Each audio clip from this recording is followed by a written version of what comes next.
Hey everybody, this is Rydo and we're back to Yu-Gi-Oh! Master Duel. So the maintenance period happened. Seemingly a real big update of half of a megabyte to download.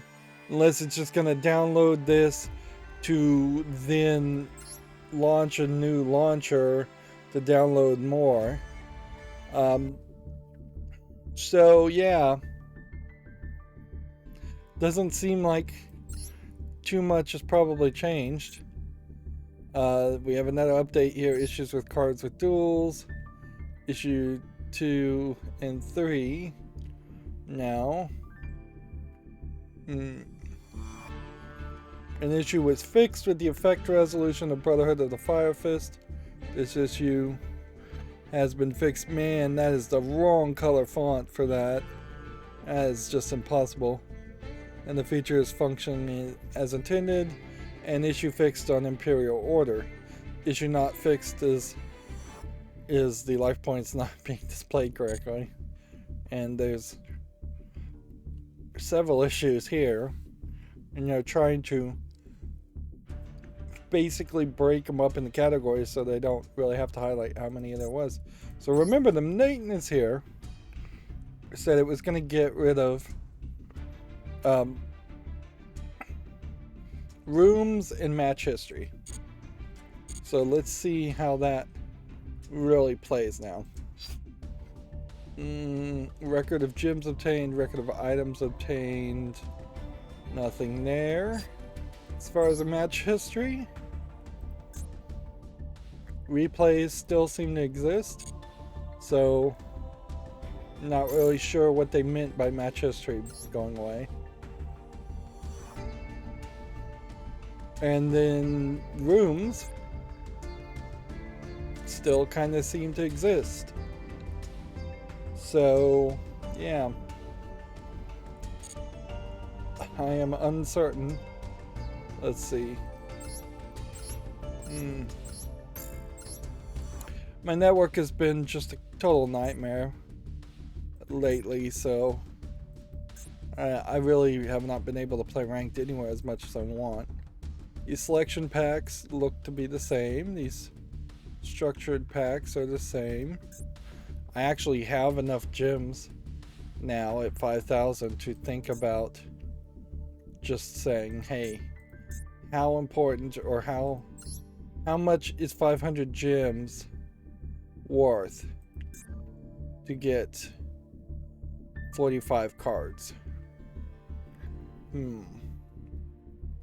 What's the price to get like 10 packs is 1,000. That gives you 80 cards. So you are getting a slight discount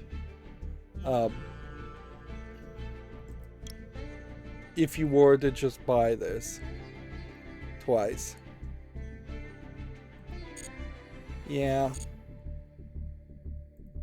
I think you're in a better position because we got to find ways to get cards here, by hook or crook. Either I'm going to burn out on Yu-Gi-Oh! Magic Master Duel because there's just no more opportunity to get cards, or I'm going to follow it down the path. So yeah, let's just do this. And that doesn't open any secret decks or anything. So purchase that 3 times. Theoretically, then I guess you probably want somewhere close to 3,600 gems by the next expansion. That way you could open 3 copies of any new structure decks that are added. That's assuming that there aren't any new bundle deals. It still would be kind of insane to spend extra money on any of this, though. And that opened no secret packs. And you could certainly go to like Stalwart Forces here. And this would help you particularly focus on buying these cards, because there's definitely a lot missing there. Yeah. probably wouldn't hurt to buy 10 packs here also. But there is that danger certainly too, because you go down that path and there isn't really a lot of opportunity left to get gems. Like the daily login right now is going to give me like 20 gems. Watching Duel Live will give me 5. Doing these daily modes will maybe get me about 100 gems. So I'd have to play for about 10 days before I could even open 10 packs. So yeah, you're getting maybe a pack a day. And yes, you'll get some gems for just continuing to play and go down these unlimited missions, but they are very much running out. And apparently we already have another update. Issue 4 was added. Issue fix Duel and Lockbird effects can be activated when it should not be.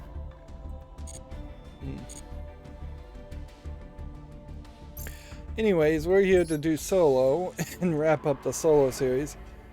I banged my head against these duels, and frankly I just don't have anything strong enough to win against these guys. Like in this case it's a loner deck, and so I just don't feel like it's particularly fair, because I can't even adjust or change, so all I can do is hope that I learn something or get really lucky.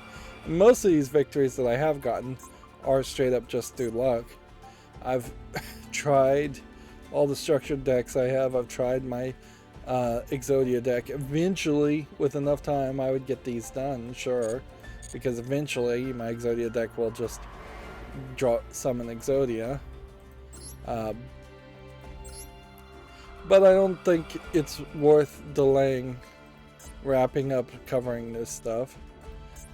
We may very well have not done this loner one at all, so we'll show that one off too. But let's just hop into the final story mode, and unless this does something very different, which apparently it is going to do something very different, because this looks totally different than all the others. Like everything else is these little icons. Yeah, so unless this last thing is going to do something different and give us some kind of reward and not actually have us actually have to do duels, I imagine it'll just wrap up. We do have hope now, I suppose, that we might be done with... We might unlock something here that gives us just a ton of gems or rewards or something.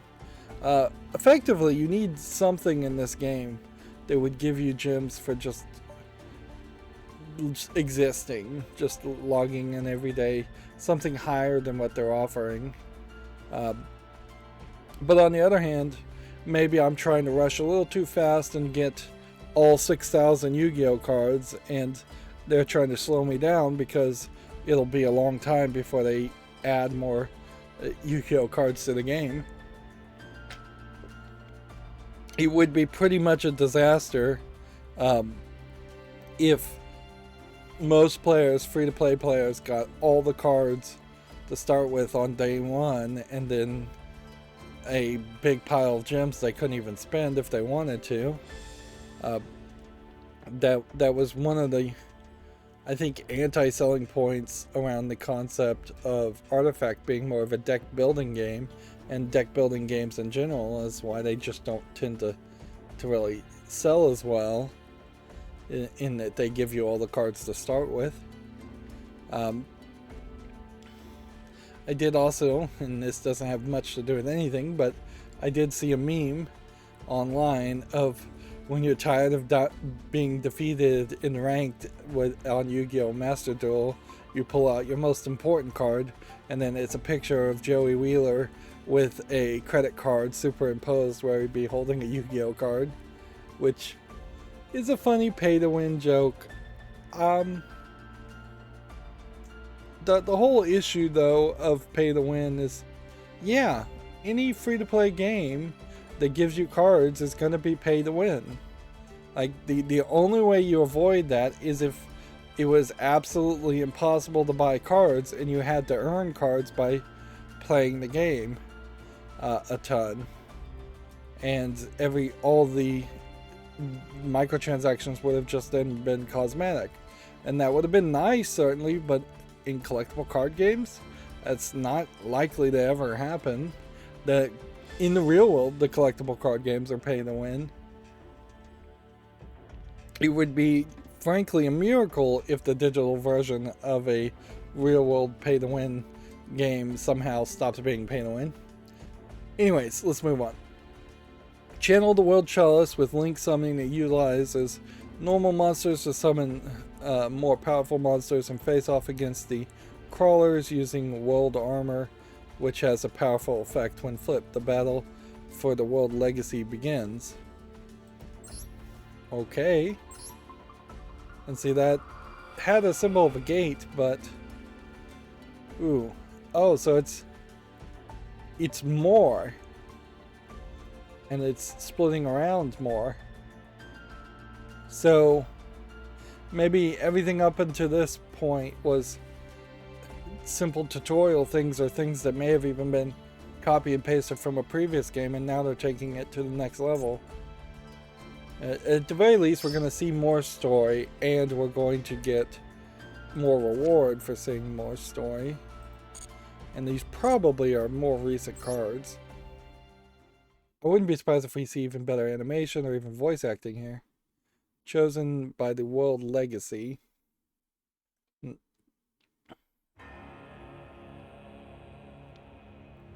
I'm still not sure any of this has anything to do with any of the Yu-Gi-Oh animes, though. Probably doesn't. The rulers of the star were not human. The world was ruled by 7 mechanical life forms known as the Mech Knights. And across the land spread their vanguard, the Crawlers, with a K.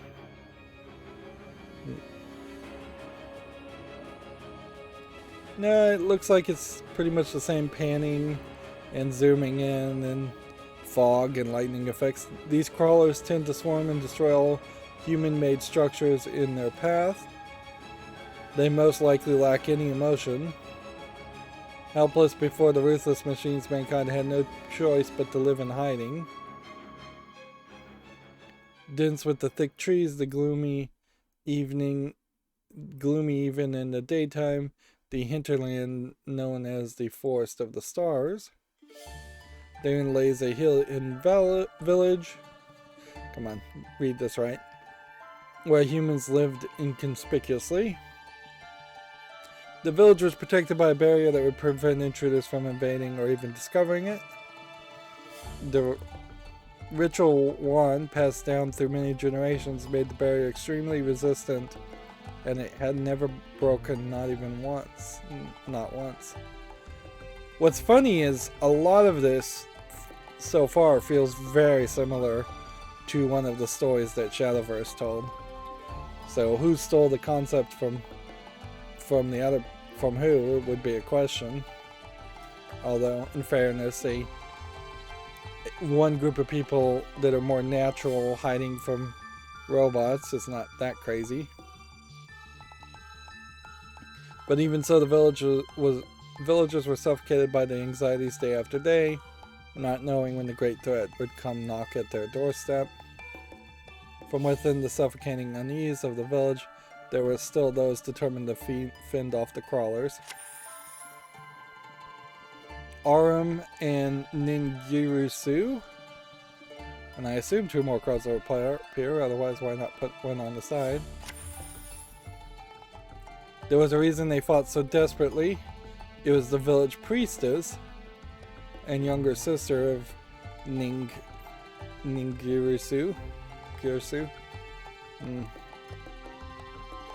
Ib. I guess that's her name, is just Ib. Hmm. From birth, the priestess possessed a divine power that synergizes with the ritual wand to create barriers. It would be interesting if this is where Shadal came from. Is that this character turned into Shadal? Ib's power was the strongest the village had ever seen in its history, but it was meager compared to the frightening forces that grew stronger by the day. Her companion saw how hard she was trying to put on a brave face for the villagers, and wished they could lighten her burden even a little. Aram, and Ningirsu, along with the baby dragon Imduk, a lot of Japanese names here, crossed the barrier in hopes of slaying even just one crawler. One day Ib heard from inside the forest a faint sound like that of a human voice. Aram and Ningirsu could not hear it, however Ib proclaimed that she keeps hearing the voice. Afraid, Ib would venture into the forest alone. Aram, Ningirsu, and the baby dragon Imduk, which, boy does this animation style stand out as looking completely different from these more hard-edged images. And in fairness, like, this is a fairly hard-edged image drawn, and then this gets a little bit more softer in anime, and then you get to the girl and it's getting a little bit more softer in anime. Like, look at just how this guy is covered in armor and clothing from head to toe, and then this one, it gets to boy shorts and you see some legs and a little less armor, more focus on different colors and showing the face. And then you get to the girl and it's just like lawn flowing, purple hair and full face with no headgear, and then seemingly basically a bra, and then a cutout to the highlighted belly button, and then fairly high shorts compared to his shorts above the knees. Hers is her skirt's several inches above the knee, and then high boots. And then you get to this, and this is basically a Pokemon. Some real inconsistent art there. Although, in fairness, nowhere as bad as the inconsistency I've seen in Shadowverse, where it definitely feels like in Shadowverse there's 3 different animators working at the same time that have completely different styles. And so I guess the story here was broken up to give more cards, which frankly there's an argument that the previous solo expansions should be broken up more to give more cards, but frankly getting 3 copies of some card doesn't help you much. It's not getting you anywhere close to actually thinking about building a deck. You're still going to have to open hundreds and hundreds of packs of cards. Well, probably not hundreds, but it's going to feel like hundreds, certainly. The sun had already set, leaving only starlight to guide them. The scent of trees and soil hung in the cold air. Though her footing was unsure, Ib ventured into the forest as if she was being guided. Careful not to lose sight of her, the 3 looked out for crawlers as they followed her. Suddenly, with an abrupt shriek, Ib vanished before their eyes. You see here you have a very different animation style again. Sorry, I still have a cough. Yeah, this cough has been stuck with me for way longer than I would have liked. Rushing to the place where they'd lost sight of her, they saw Ib had fallen off a low cliff. It appeared Ib had been so spellbound in the direction of the voice that she had noticed there was no ground before her. The 3 descended the cliff and were relieved to find Ib uninjured. Before their eyes, a mysterious structure appeared. And see, this structure looks different than the world tree structure that was in a previous solo experience, but it does definitely feel like they're kind of telling the same story. If it had been there before, they would have noticed it, but it's as if the structure had been there for hundreds of years. It was ensconced in trees and entwined by ivy. They nervously approached the building. The wand Ib held in her hand glowed, and the building started to rumble as if in response. A mighty light radiated from the building, blowing aside the trees and cloaking everything in a blinding light. Even with their eyelids closed, the light pierced them mercilessly through. When they finally opened their eyes, a fairy fluttered in the air before them. Yep. Again, going pretty cartoony on that art style. And what's funny is the fairy seems to have lights pointing at it. The fairy spoke to the startled party. I am Lee, the World Chalice Fairy, a spirit that has been sealed inside the building that released the bright light known as the World Legacy World Chalice. Known as the World Legacy, quote, World Chalice, period, end quote. That is a weird way to write that. In previous times, it was her duty to guide mankind, but it was obstructed by the Mech Knight. For many years, she has been waiting for a world hero capable of activating the World Chalice, and that they are those world heroes. And again, definitely getting more cartoony in the art style, which is fine. I mean, that's what the Yu-Gi-Oh cartoon and anime is very cartoony, so it's frankly to be expected. Please lend me your strength and gather the scattered starlight and save the world from the great darkness, she spoke.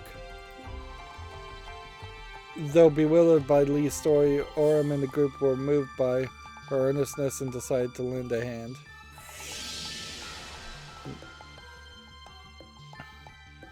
So then they get shinier armor. And the dragon gets more dragon-like and grown up. Although her outfit's just a little bit of armor around her outfit, where his outfit basically totally changed, and so did his. And the dragon himself changed here. Hearing the resolve, the fairy Lee smiled and bestowed upon them the powers of the awakened World Chalice. And the story ends here. Ends there. Alright, so we're going to practice. But it almost seems like the danger here is you do this duel. And then you'd unlock this. And then you'd spend a lot of time doing this duel. And then I would run out of time and not see these scenarios. Or I'd go through these scenarios, do this duel, unlock this, do a practice, and then spend a bunch of time on these duels. There's really not a lot of linearity here. The right way to do this would be to just go all the way to the goals and then come back and try and see if we can do the duels here and then do the duels here. I almost wonder if the implication is this duel is as difficult as this duel, and this duel is even more difficult than these two duels. Like, we really don't know what the strategy is as far as the World Chalice effects. So I guess this practice scenario will explain it to us. I really haven't even played enough rank to know if these cards are important cards to know. They probably aren't. They're probably still a little too old from the current meta. You can bring out a slew of powerful link monsters, starting with summoning normal monsters and leading them to further link summons. When World Chalice link monsters are sent from the field to the graveyard, you can special summon a World Chalice monster from your hand. That allows you to perform even more link summons recovered quickly from your opponent's attacks.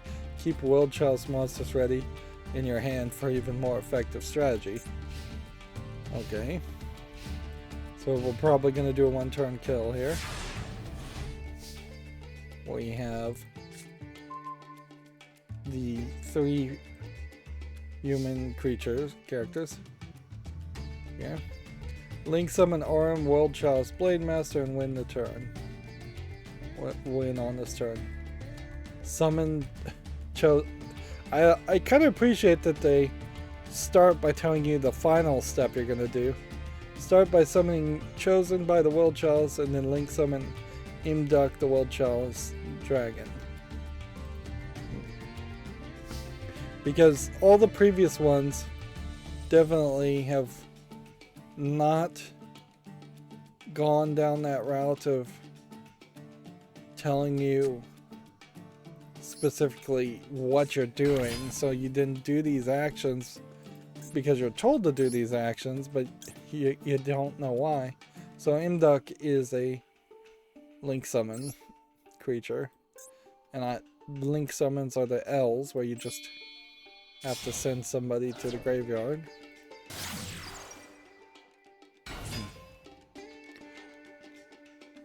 So now we can summon Crowned by the World Chalice and Link summon Aurum World Chalice Blade Master. Yeah. In a lot of ways, this is what I've been looking for, is more complicated practice games that tell you a little bit more.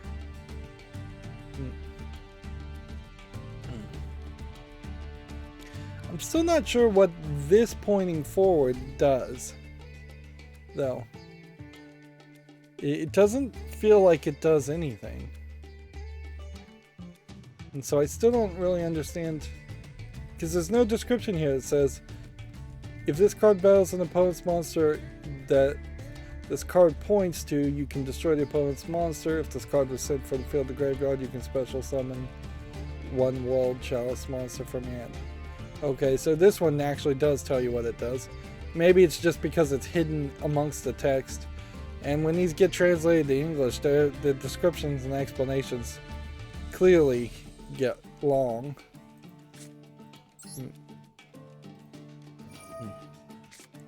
So we summon that, and that seemed to activate something, but I don't know what.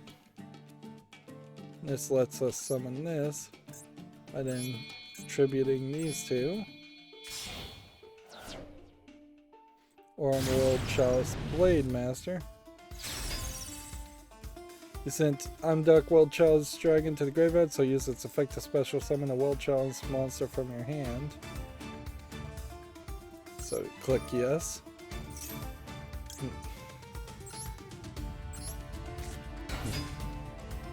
Attack your opponent's life points directly. So apparently I could keep on fighting. I keep on summoning, but it's not necessary. And that is certainly a lesson I need to learn as far as you go, is that if you have a fatal blow with 2 characters on the field, or even a decent amount of damage with 2 characters on the field, you should probably just attack instead of trying to special summon something else. Because I've kicked myself in the butt several times by making that mistake.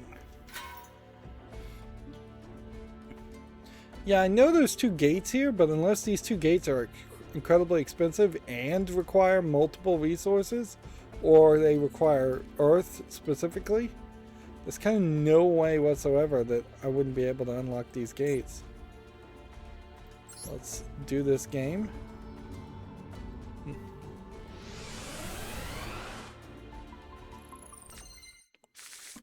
There is a problem still, though, with the way these structured deals go, because they are just not really teaching you more than 4 or 5 cards, and there are 45 potential cards, or maybe even 55 potential cards in a deck. So then you get these loner decks, and then you see all these different cards.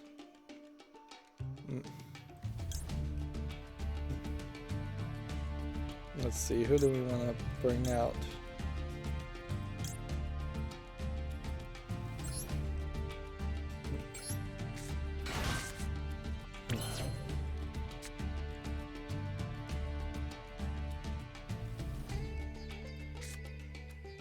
Let's see.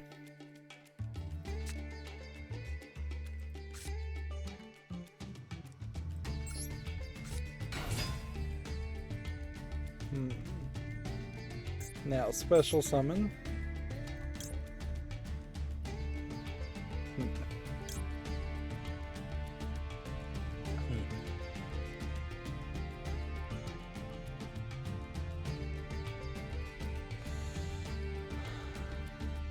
Trying to look at all of these and see if there's something different we want to summon. I guess we'll go with this one.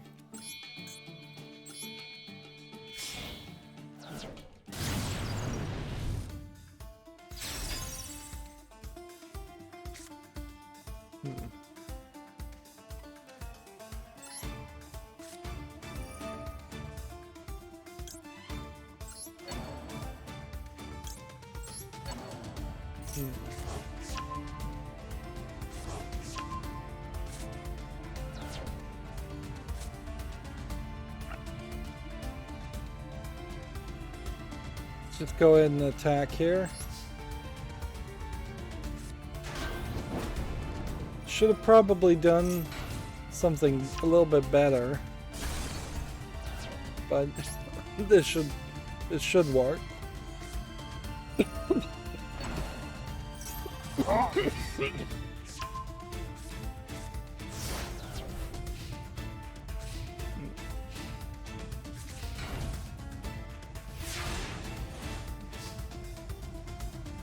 You know,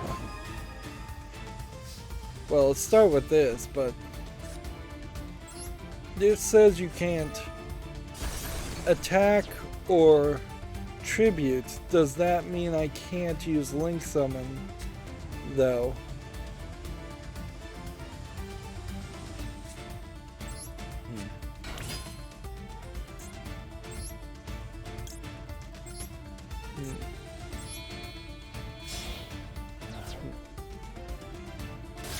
Why can this not point directly forward? I guess that's because it couldn't do that. Let's see.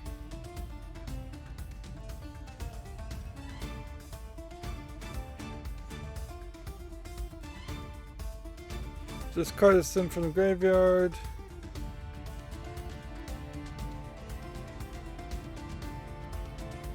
What is this effect gonna do?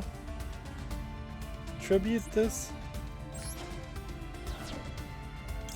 And that's gonna bring that back.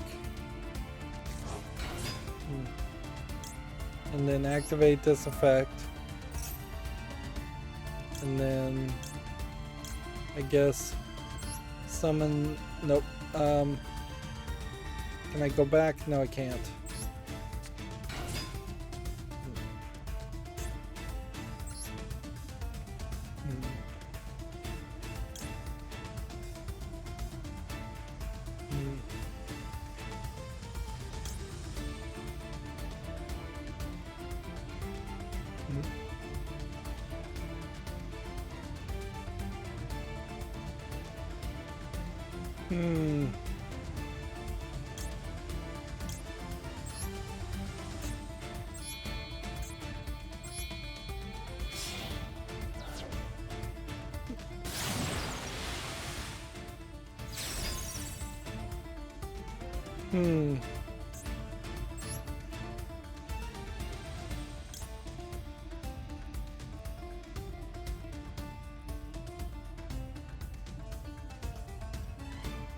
And see, I could summon something even bigger, but this is kind of a great example of not going too far with it, so I think we'll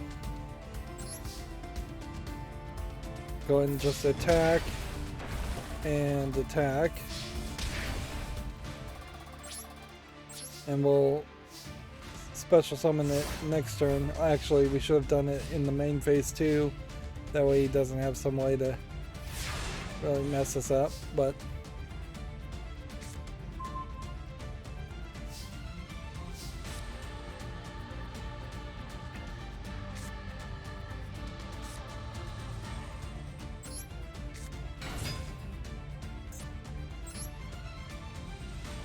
see how this works. That one. And then that one. And then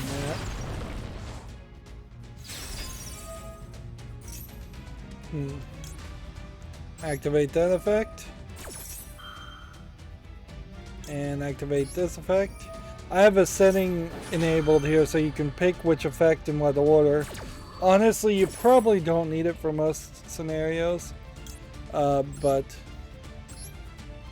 it's nice to have as an option. It's going to slow down your gameplay, certainly.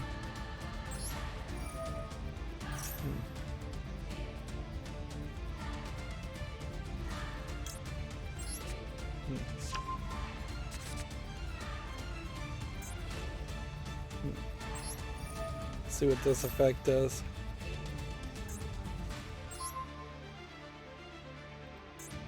Lets you just destroy a card. Interesting. And there's no reason why you would lower your attack.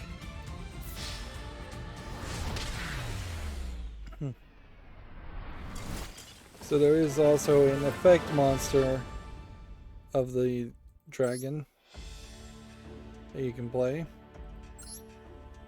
Definitely feels like there was more there to learn. Certainly. And it definitely feels like that's another kind of deck that would specifically come out and like require you to have it'll specifically let you summon a lot of things in one turn and just do a whole bunch of stuff. So this will give you straight up a card protector. Interesting. This will give you some more cards, but we're just going to ignore that. That did also take 2 types of resources. So, although it would almost not make sense that this locked the gate. Yeah, it's just going to take a dark and a red for fire, which is easy amount to use. It's not going to balance everything out to be about 250, 250, 250 on everything. But there may be another single solo experience, or they may just have plans for another solo experience later. And clearly they wanted to tell a real story here, and wanted to break it up. And they're willing to give cards to even tell that story. To protect humankind, accepting Lee's earnest wishes, Aram and the group promised to help her. Accompanied by Lee, the group set off to return to the village, but they encountered several crawlers who blocked their way. Aram, Nirgirsu, Imduk stood before the crawlers with their new strength coursing through their bodies. As they stood between the monsters and what they set out to protect, tension hung heavy in the air. A cold sweat dripped from Aram's chin, dampened the forest soil. As the great tension crescendoed, the party suddenly seized upon their foes, lunging towards the exoskeletons of the crawlers. Aram's sword cleaved the enemies with ease. Nigirisu's lance pierced nimbly, and Imduk's claws teared ferociously at their metal hides. The battle was over almost as quickly as it started, and her magic staff weapon, apparently she didn't even use in that fight. The power of the Willed Chalice that Lee had granted them was much greater than expected. They couldn't conceal their surprise at the Willed Chalice's great power that now dwelled in their bodies. According to Lee, there are 6 more Willed Legacies with equal power to the Willed Chalice. And see, it's doing the whole Kabbalah Tree of Life pattern again. This definitely feels like it's sending them on a quest to collect each of these Willed Legacies.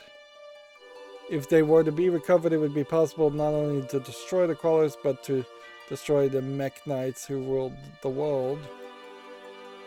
6 would also be the number of different colors, like earth, fire, water,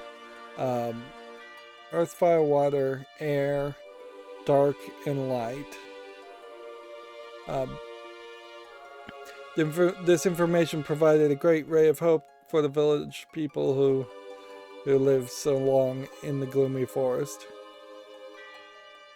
Following Lee's words and guidance of the World Chalice, the young folks of the Forest of the Stars set out on the journey to seek the next world legacy.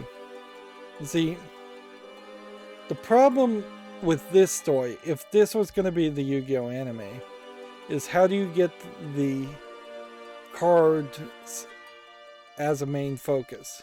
Or do you step back from Yu-Gi-Oh card game as a main focus, and do you just tell a fantasy story that it happens to involve characters that will show up in cards in the card game?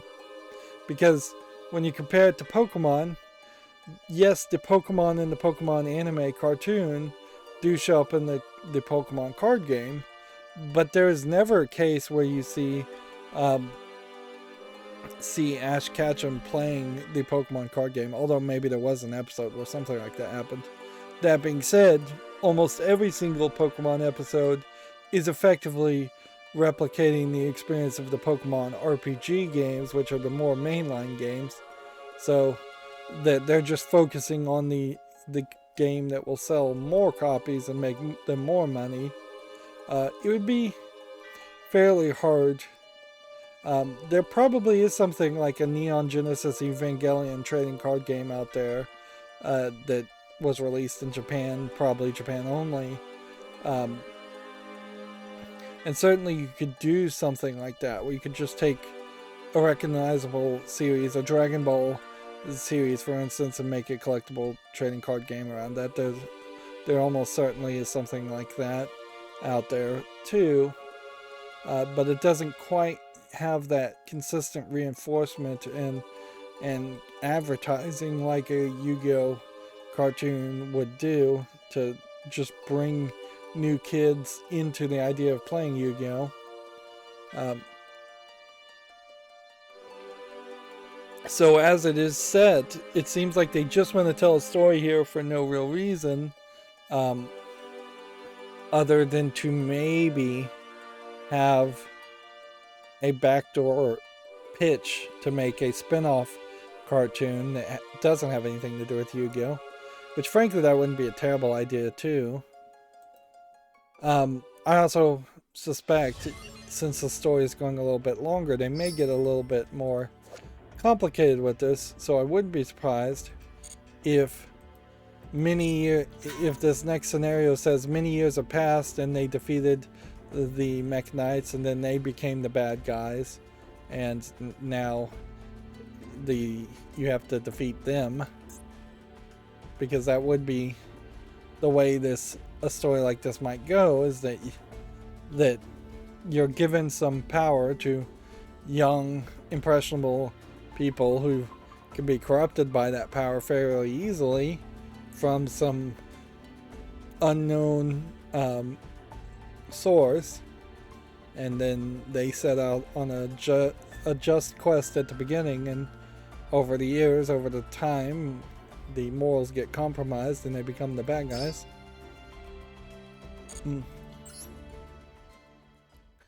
But I don't know if there's enough story to do that. And so began the journey of Aram and the party in search of the world legacy.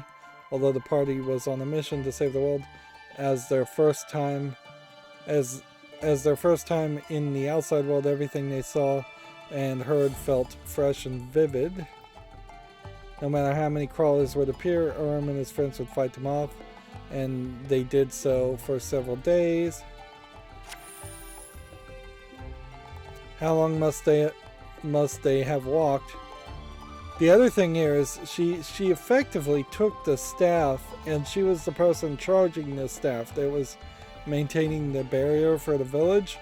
So they abandoned the village to assumedly be destroyed by the crawlers.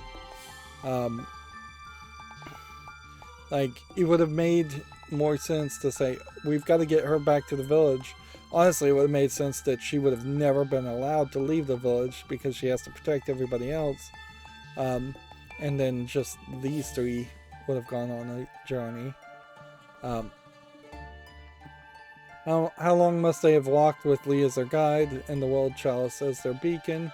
The human wind caressed their cheeks. Before the party lay a vast swamp. A great artifact was submerged in the muddy expanse. A giant armor lying in the bog. It was one of the express purposes. Was one of their express purposes of the strip, the world legacy known as the world armor.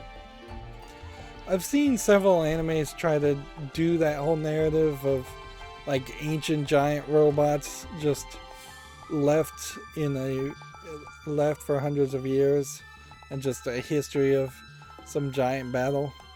And honestly, they've never really done that concept really any justice because it's kind of just mystery for mystery's sake. Nobody ever finds out who built these ancient robots, why are they so big, who are they fighting, what happened to them.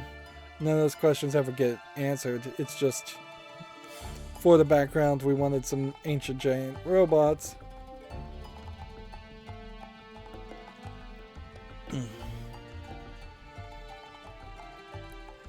However, they found more than just the world armor there. Not only on the surface of the armor, but also on the inside, dark figures squirmed. So I assume it's the crawlers destroyed the world armor. Like ants on the corpse of a dead insect, crawlers swarmed on the world armor. The number was countless.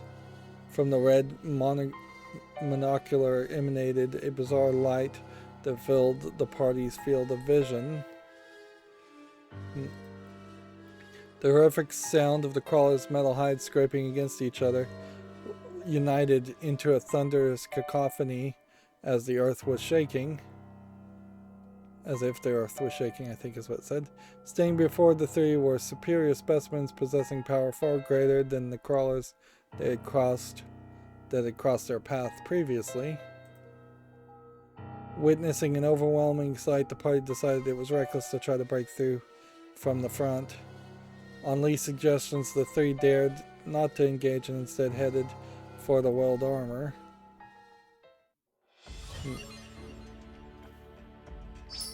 Yeah, and I guess there's just not enough story here. Like, just does not feel like there's enough story here. But it probably doesn't matter because it feels like there's just going to be a whole second parter to this.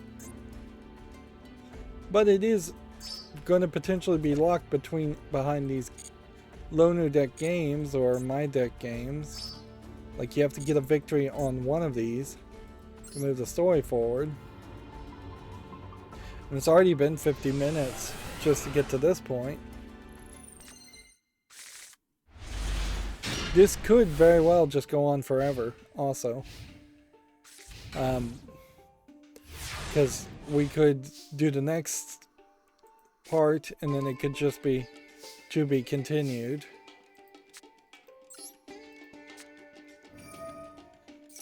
I was also looking for a Yu-Gi-Oh card to draw a spell out of your hand, and Golden Sarcophagus is the only card I looked up online that seemed to have even a chance of doing what I was looking to do.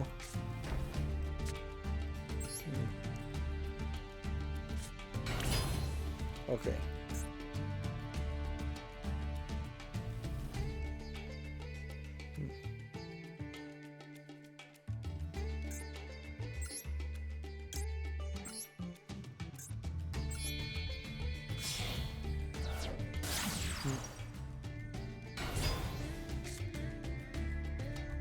And Nothing else can be affected, so we'll just go there.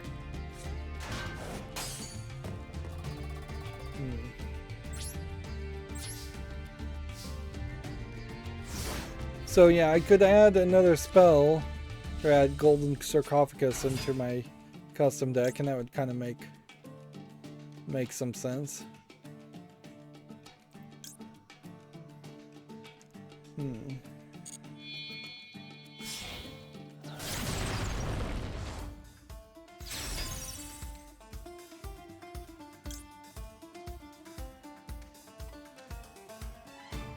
Let's go ahead and do that. And that should devastate him. And bring this back to the field.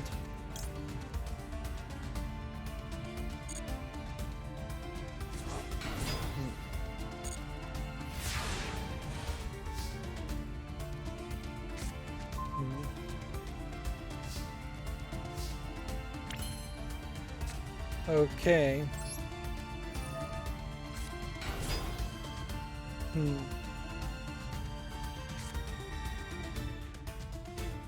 This would be 22. If I was to special summon something here, I could get 23. If I special summon this.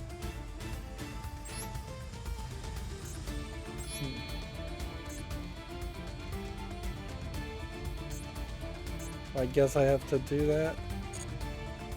Well, if I'm gonna have to do that, then let's go ahead and special summon with this one, and then that one.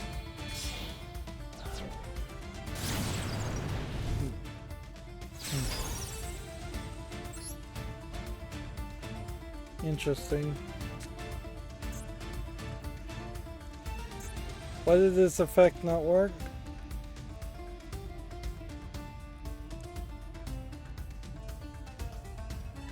Special summon one World Chalice monster from your hand.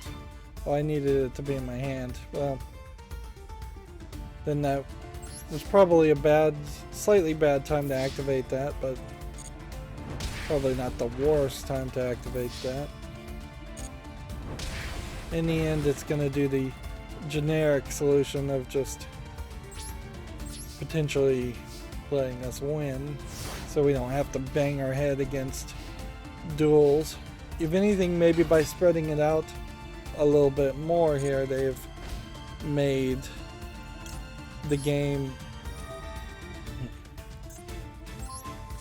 like, they may have made the game a little bit easier per duel, instead of having a very easy duel and then a fairly hard duel and then a very, very hard duel. They can go with very easy, easy, medium, hard, very hard. And that gives me more of a chance of succeeding and learning. That one's just going to go back to the extras deck, so it's kind of not really a reason to have done that.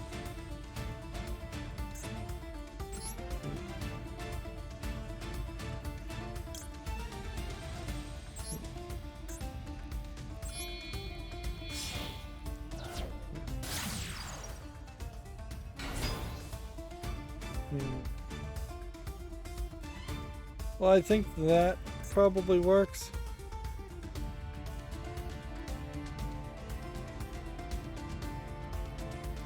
Let's contribute something to summon something from the graveyard, which I don't have really a reason for that.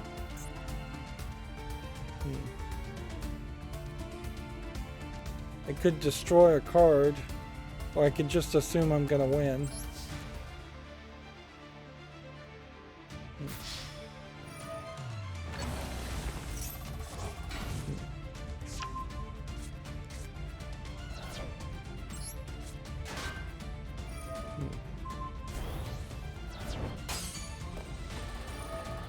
Alright, well.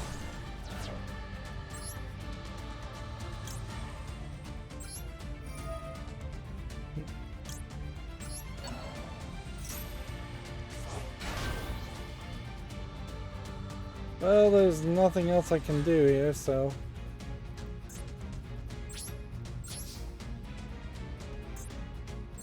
let's see if we can special summon something.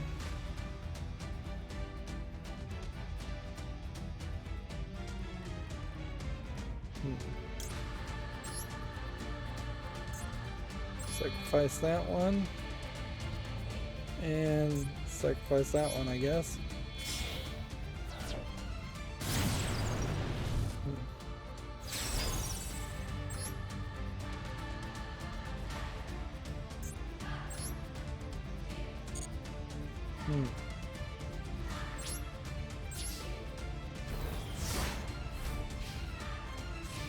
So he bought himself a turn. The question is, what can he do with that turn?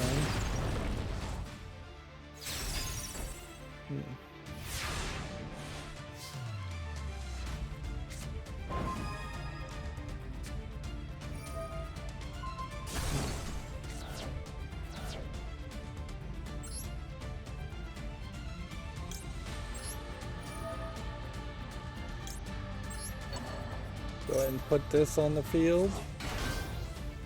And just Monster Reborn. 2200 versus... yeah, I don't think we'd do anything else.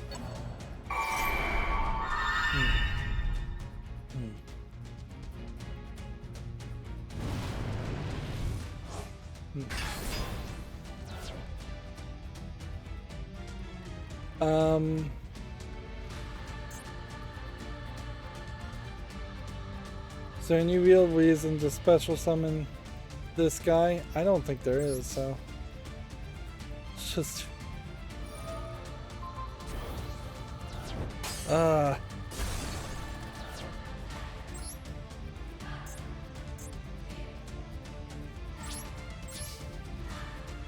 well... suffice it to say, this is not going the route I want to go.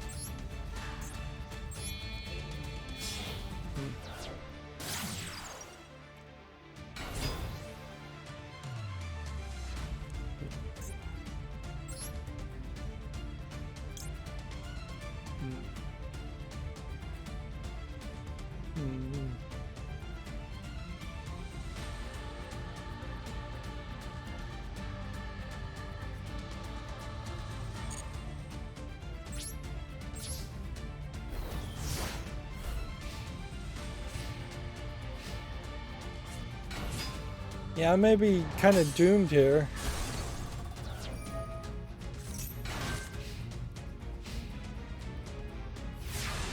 Like, I need something that would help me. Like, I can play Draining Shield. I can summon the last copy of this I have.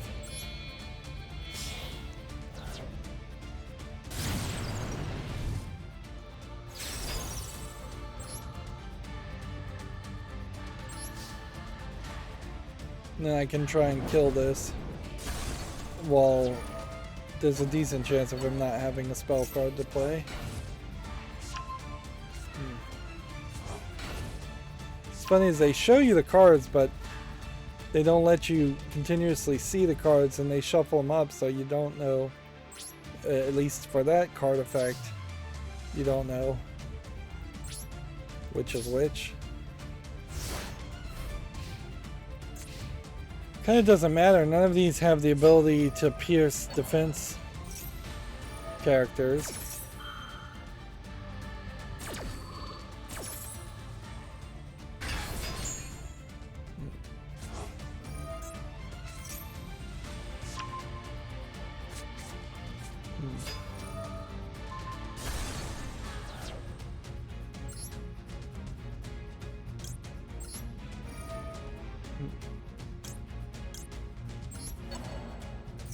See if we can kind of save ourselves here.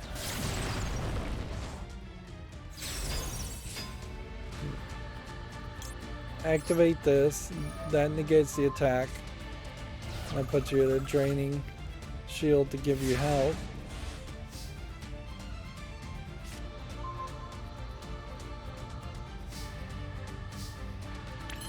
Okay, save the day with this.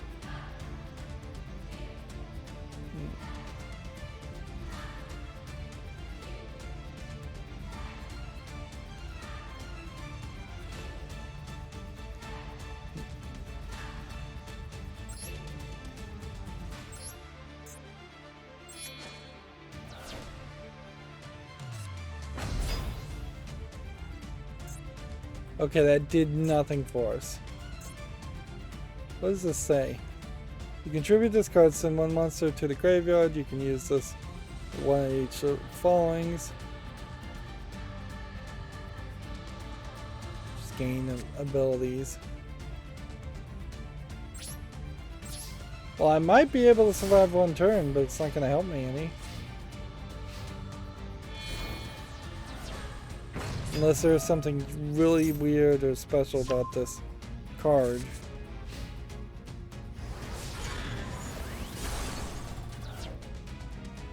Alright.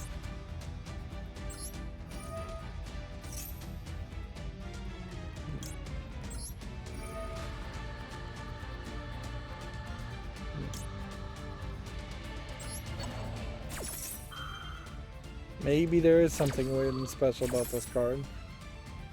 Maybe I can continuously put this up and face up the fence position. And then maybe I can special summon something else.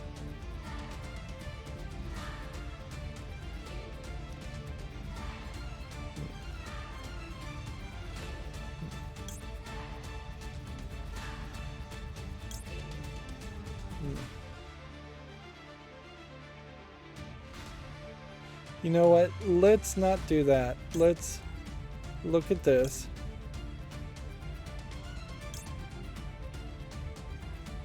I think I want two of these. And I'd be face up the fence position, face up the fence position, and then activate this effect. And then select this.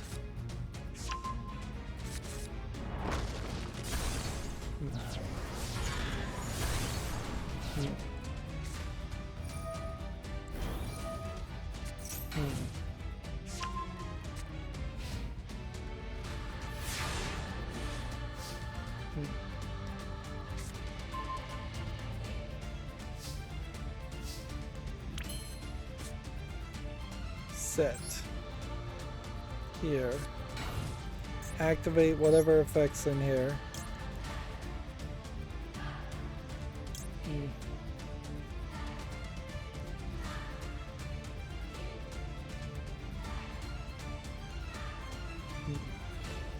Send the card to the hand.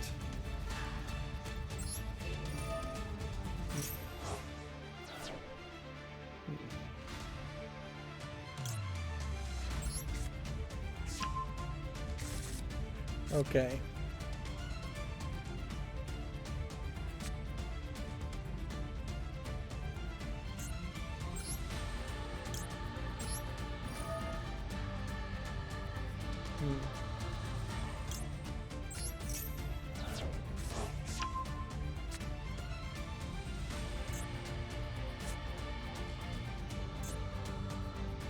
But I've got nothing here. My only hope is that maybe this would attack with a weak thing and then not take the damage.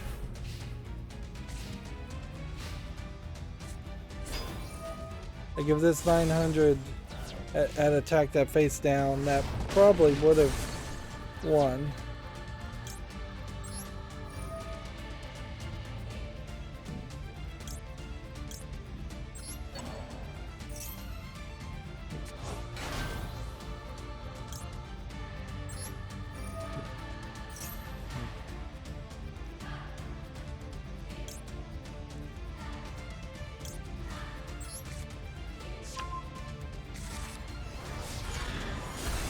Hmm.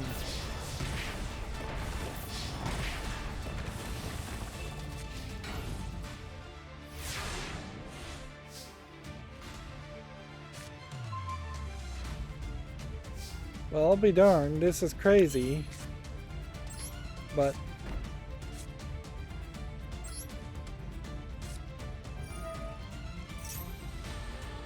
take our biggest character here. Put him in attack position. Activate an effect. You know what? Let's not go too crazy here.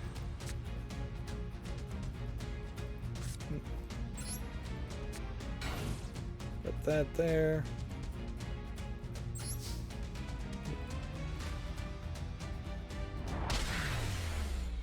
He just left an opening there for me to win.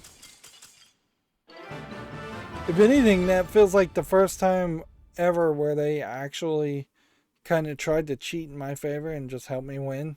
Because obviously if that card had not attacked and been in attack position, I would have totally lost. Alright. We'll unlock this gate. And I guess what we'll do is we'll look at the practice and then we'll try this duel, and then I guess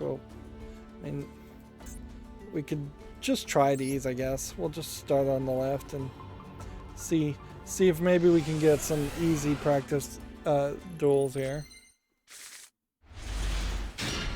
It's kind of hard to believe though that you would be doing too much here. And if anything, this deck feels like it's more using crawler cards. And it definitely feels like the general idea here is that you will have an antagonist and a protagonist in every expansion. But we've seen plenty of expansions where it doesn't feel like that actually happens. Face down defense position.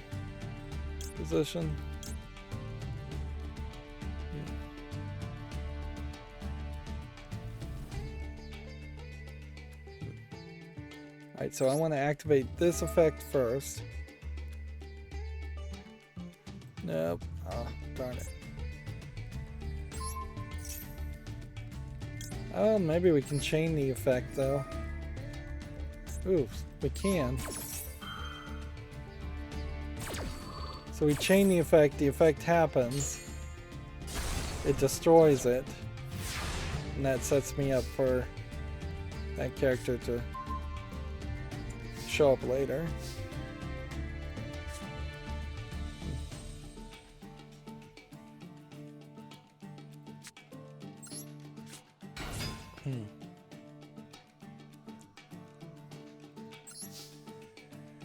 I'll hope that this lets us do some damage. And then he's kind of in a good position where he could do a 4 or 5 card combination, so let's consider amping that up to a 2000.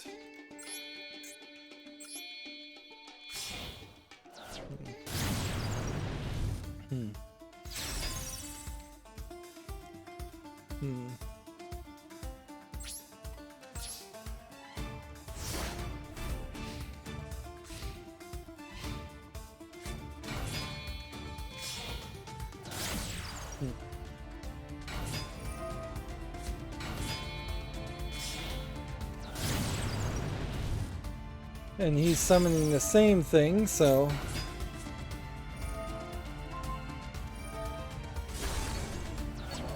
I imagine he's gonna figure out a way to do something more. Yep. I was expecting a 5-card combination. I wasn't expecting it to potentially succeed that well.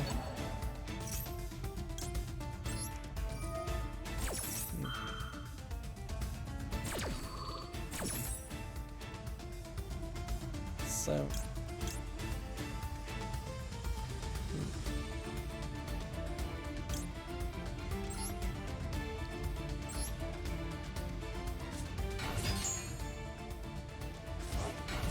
Yeah, that's not gonna really help me any, summoning that.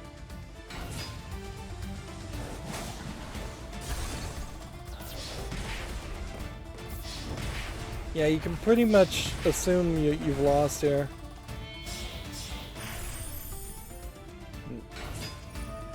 But I guess this is a bit of a learning experience. This is really a great example of where I would have loved to have a... Why summon 2 copies of the same thing in a row? Like...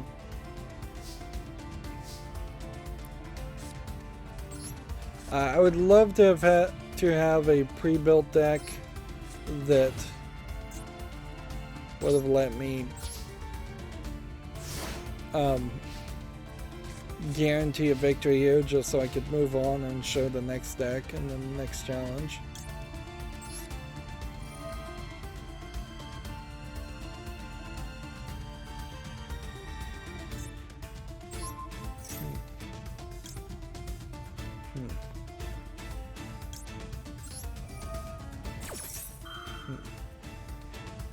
I'm activating all kinds of traps here in the wrong way.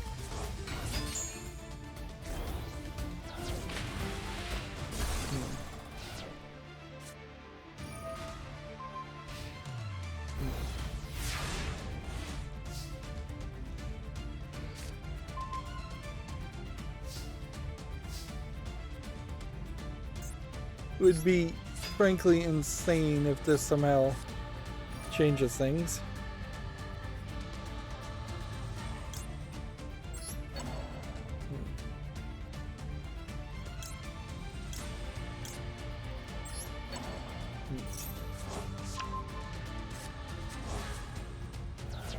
And that adds it.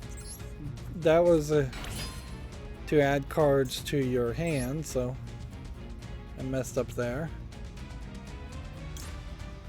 Let's go ahead and just special summon this.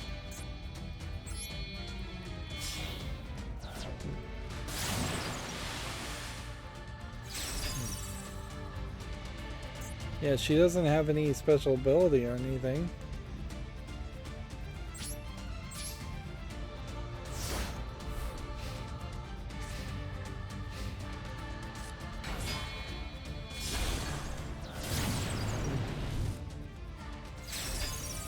And surrender. We don't need to go any further with that.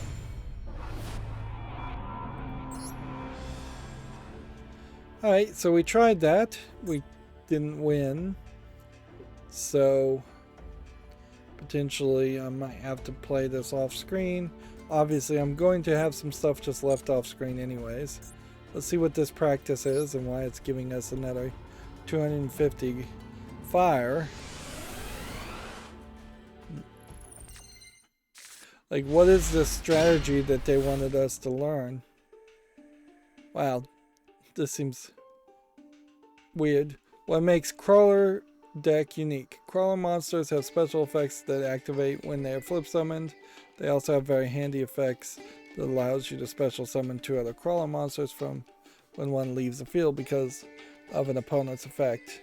While face up, Crawler Link monsters also similarly special summon 2 other Crawler monsters when destroyed in battle. So when you get those Link summons in, you'll be able to stick it to your opponents like glue in as you fight. Getting a little less formal in their description there.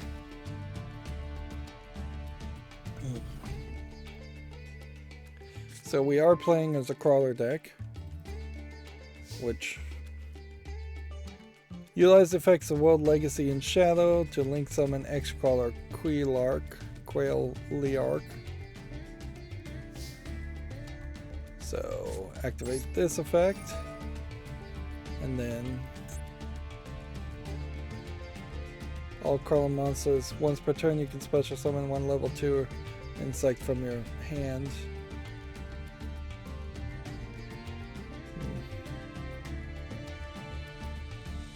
face down defense position.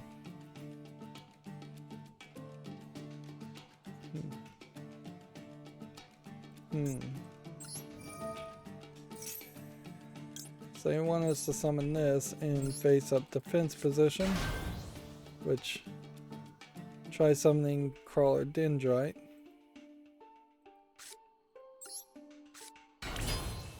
Link summon next Crawler Queer Lark.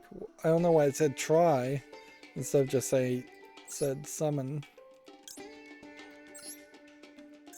Link summon these two.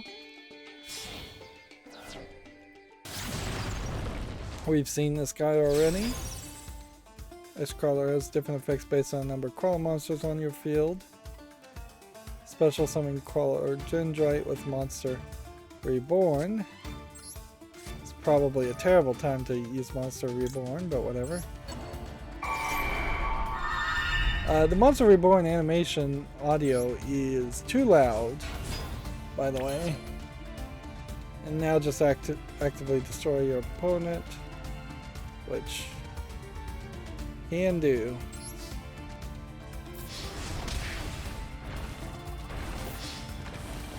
The problem with a practice like this, though, is it definitely is making it seem a lot easier than it really would be in an actual game where you're actually playing people, and you're going to very quickly find that out because you come over and do this duel. This is just give you an emblem.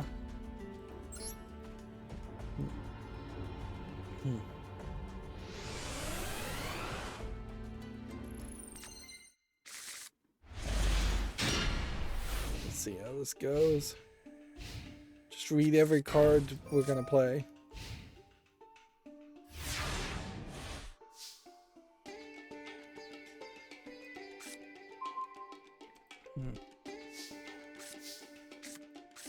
This is a crawler deck.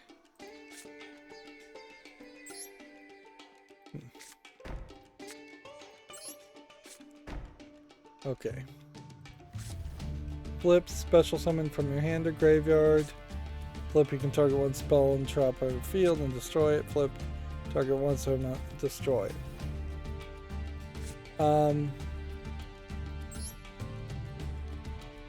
So you put this one on the ground.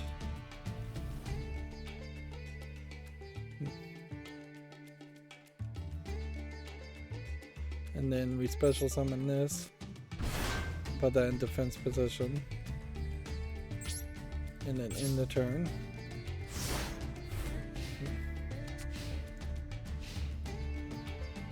Then it will just come down to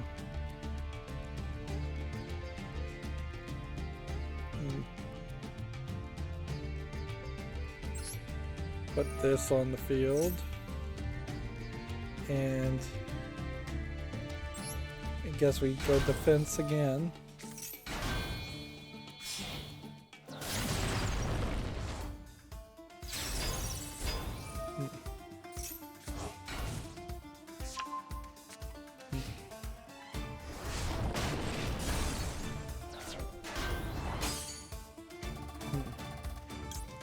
Activate this effect, and then what we want to do is destroy a monster or destroy a spell. I think we want to destroy a spell this time.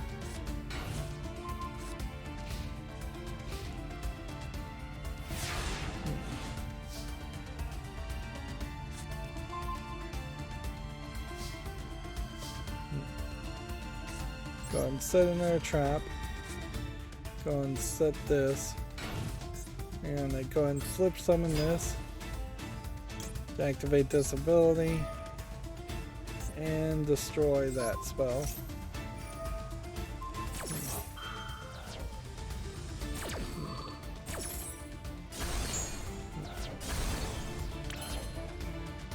And then that seems to let me special summon some things. 2000.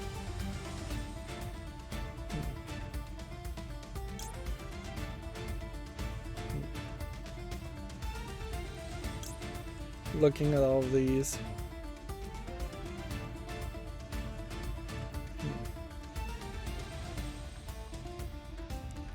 This one points to cards on the side.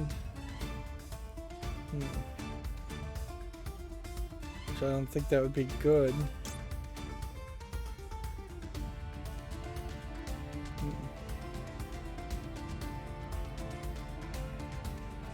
I think we want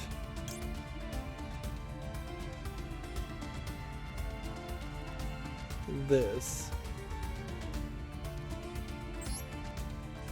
So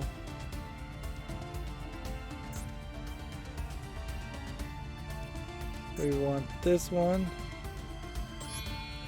and this one.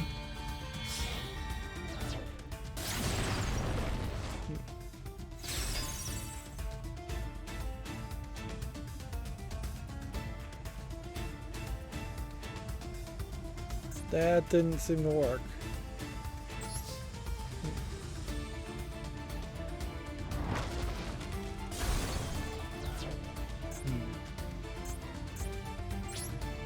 So this guy's gonna just attack this guy, probably. But I may have done enough of hand destruction.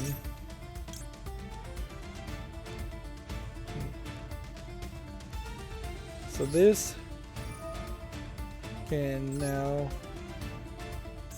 one face down monster, change it to face up attack. It should then flip it and then let me see if that activates the face up the flip effect. Yes, it does, which means I can destroy that.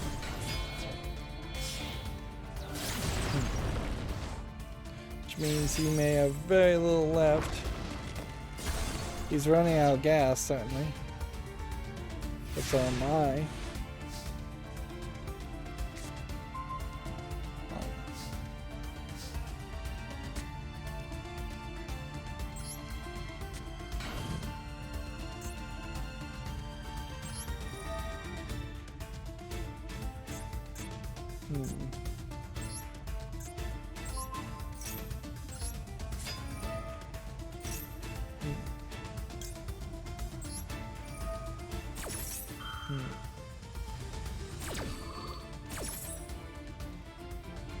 Okay, what do we want next?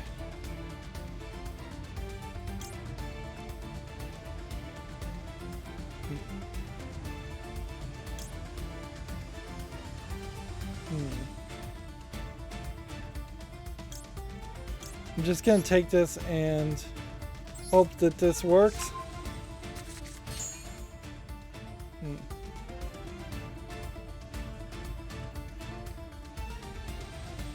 The hope certainly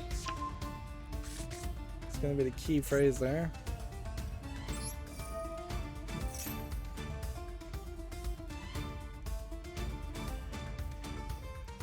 Just grab all these high level characters.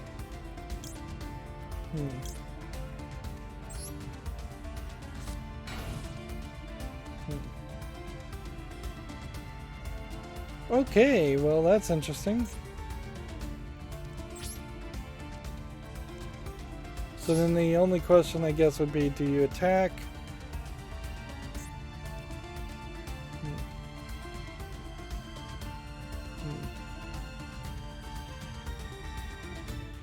I think you just attack and kill it.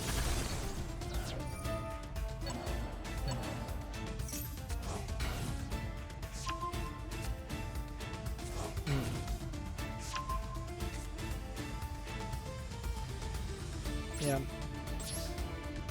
I'm just gonna have to hope that that was a smart move.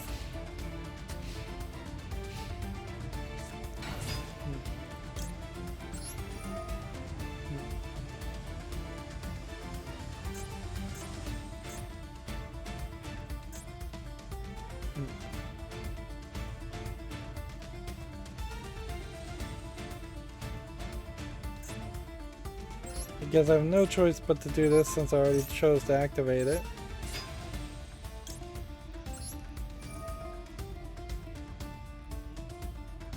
Face down defense position. I guess that one.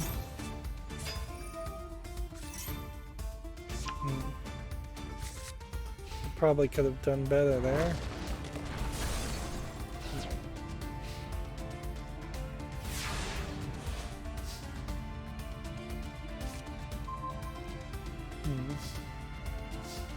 Yep.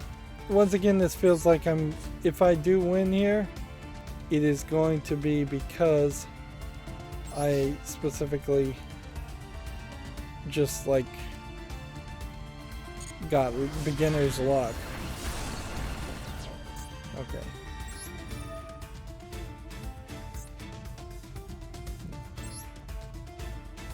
Let's see, let's just go ahead and return one to my main deck. And the idea here is we're gonna change this to the face down defense position. And then that means in the next turn we'll try and use the same ability to flip it again to gain even more attack. Ideally he would summon like a single character.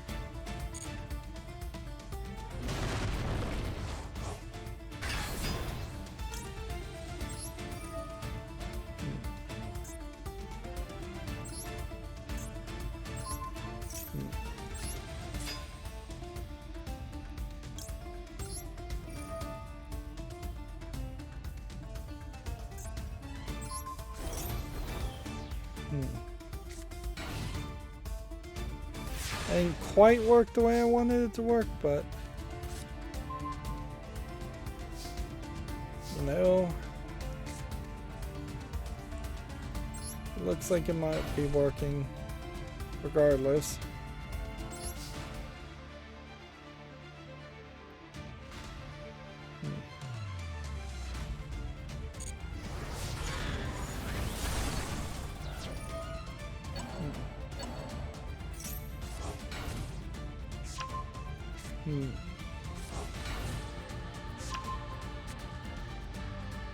So then we activate this.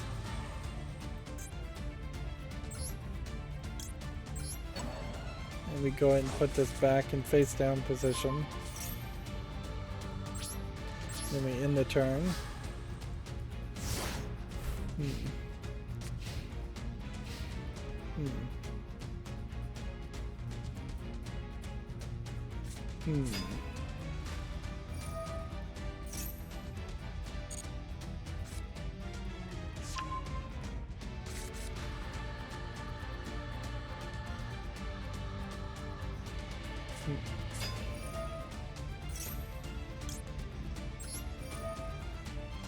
Okay, flip that one. I found the strategy here, but I totally wouldn't blame anybody if they didn't find this strategy, or if they didn't just specifically have this card drawn at the right time.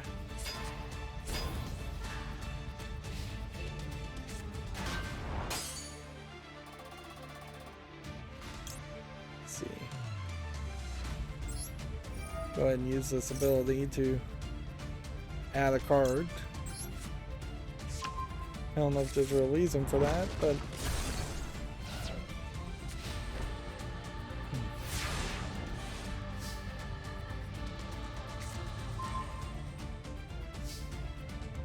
see, I just don't want to play anything else. I want to just hope that this trap doesn't activate and we can just win.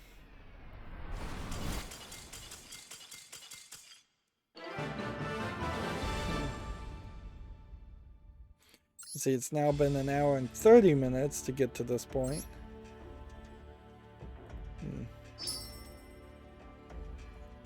So let's look at the story completion here and just see how it wraps up, and then let's see what the next thing is. With the world armor in front of them, Aram's party became blocked by a swarm of crawlers. No matter how many monsters they defeated, a new swarm appeared, trampling the debris of the fallen. Now divided, the party struggled. The seemingly endless battles had whittled the party's strength down to almost nothing. they were unable to advance, but retreating wasn't an option either. I wouldn't be surprised if actually the story here is this is the story of how they got defeated by crawlers and how strong the crawlers are. They had no choice but to fight until all strength was gone. Just then, as Orm and the party were about to collapse, Lee called out to them. By defeating the superior X-Crawler, they should be able to halt the movement of the other crawlers. Well, that was a poorly timed bit of information. In the midst of the battle, Lee had discovered that the X-Crawler was the commander of the crawlers. Trusting Lee's insight, the party had pierced through the siege and closed in on the X-Crawler. The X-Crawler resisted fiercely, but they channeled the last of their strength to defeat it. Just as the commander collapsed, the swarm of crawlers surrounding the party suddenly stopped moving. Greatly wounded, Orm and the party finally arrived under the walled armor, but there was more than just crawlers there. It seems like this would be all the colors, although there's an extra color there also. There's 7 instead of 6. So, yeah, like, I almost assume that this is the even stronger guys. 7 colors of light suddenly shone down from the heavens. There appeared the 7 knights. The figures before them were metallic and emitted radiant glow that enveloped their bodies in a lustrous light. The mech knights who ruled over mankind and all of the world had now descended to this very place. Orm and his friends found it difficult to describe the figurines with mortal words and could only stand frozen in the otherworldly presence. Then suddenly the mech knights reached their hands out silently. A mysterious energy sprung forth from their hands and began to shroud Ib. Ib was exhausted, no completely spent. The magical barrier provided by Ib had no resistance to the force field. The rest of the party desperately struggled to rescue Ib. So she's going to be kidnapped and there's going to be a potential journey to save them. However, with the same light from which they appeared, Ib and the 7 knights vanished without a trace. Lee cautioned of the danger if Ib's wand were stolen and the otherworld legacies fell into the wrong hands. Orm and his comrades set out to rescue Ib and recover the next world legacy. So yeah, this oddly feels like what would have been the prologue or the beginning of the Shadowverse story solo mode, in that it establishes where they want to go with the narrative going forward. But for Yu-Gi-Oh! I just don't know if I really believe that they want to spend a lot of time going on this narrative. They may tell 2 stories and that's about it, because there's not a lot of writing and this isn't really turning into a visual novel, I don't think. And I couldn't see any justification for focusing in and trying to have these cards specifically, although they might be really good cards. I just haven't seen anybody actually play them. If anything, there might be a case where the synergies of these kinds of expansions only make sense when several expansions have been released in a row to synergize with them, or which could be like a year later or even more, or it could be that just they never really have that kind of usefulness. Man, every time we come back to the main menu, there's another issue being added. Seems like they're They're recognizing issues and adding issues. The duel may result in the loss of progress, and the card's effect animation will be played repeatedly when activating Rivalry of Warlords.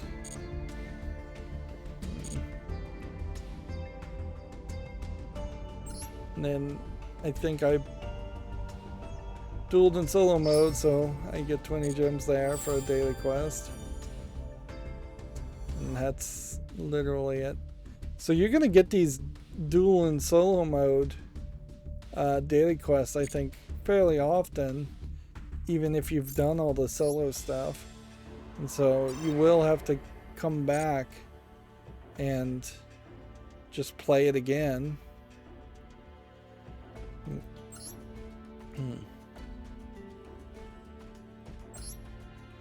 So, Gift of the Martyr is, I guess, the second chapter here. Now standing in their way are the Mechanic Knights, who employ tactics using columns and World Shield, as well as Nightmare, who control the World Lance, and nightmarishly powerful Link monsters. The battle for the World Legacy rages on.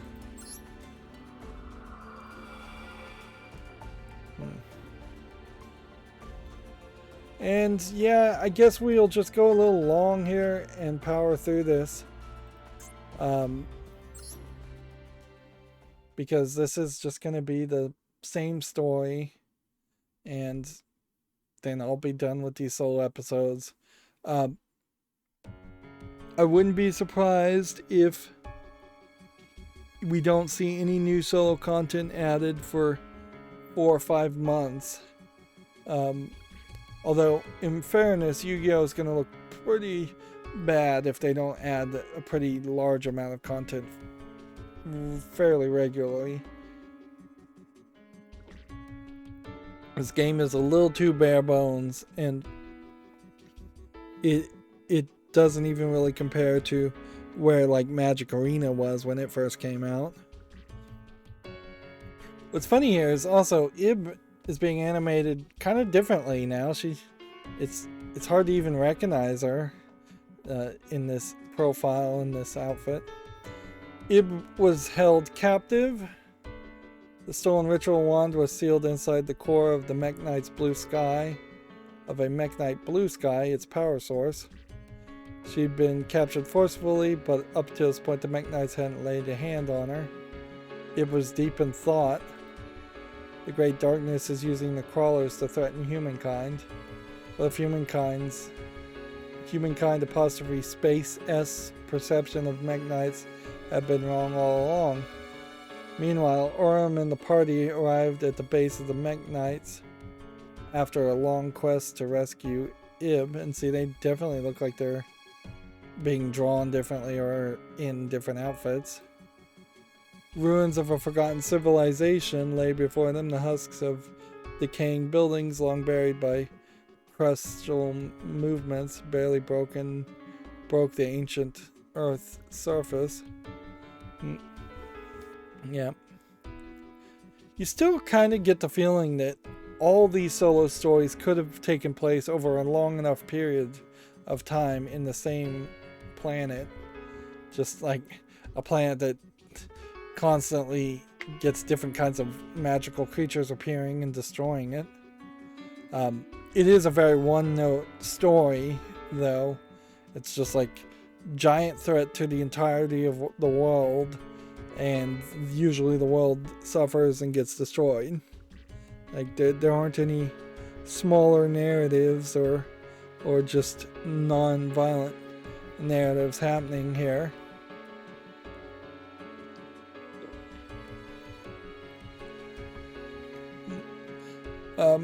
Among them, artificial forms lay untouched in pristine condition.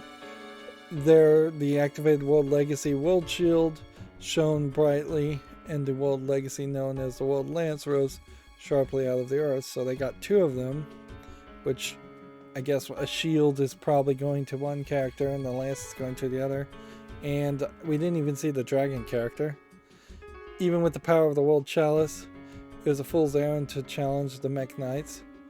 Following these words, Orm and the group decided on a sneak attack on the world shield. Before the party, a knight appeared, then another. So they're protecting these world legacies? Well, then why didn't they protect the world chalice? I guess maybe they didn't find it. Previously, they wouldn't have stood a chance, but now it's different. They had to rescue Ib. Their determination made them fight with a blood-curdling ferocity. Sensing danger, the mech knights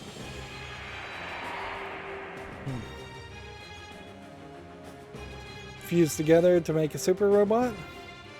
Transformed into a united form, the Mech Knight Spectrum Supreme. And see, in that case, it was, quote, Mech Knight Spectrum Supreme, end quote, then a period outside of the quotation, which I believe is the right way to do that. Even if you're quoting a full sentence with a period at the end, you should still probably put the period outside of the quotation if it's the end of the sentence. Or you could be redundant, frankly. You could put a period in the quote and out of the quote. That might work too. More cards awarded for doing duels, and interestingly here we don't have a strategy practice. It's just going to be a duel. Yep. And we have a different play field here, and so I almost wonder if what they're doing is they've decided they will reward you with a play field if and only if you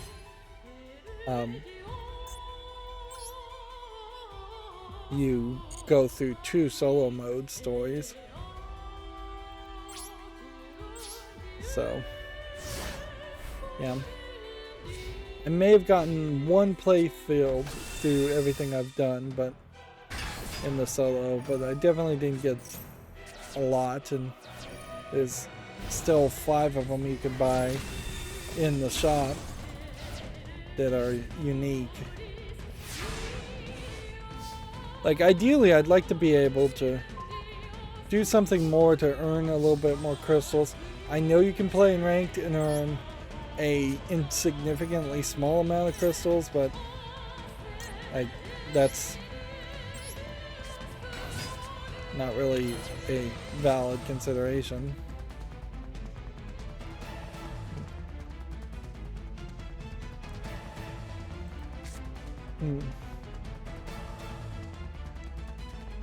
Target up to 2 face-up spell cards on the field. Okay.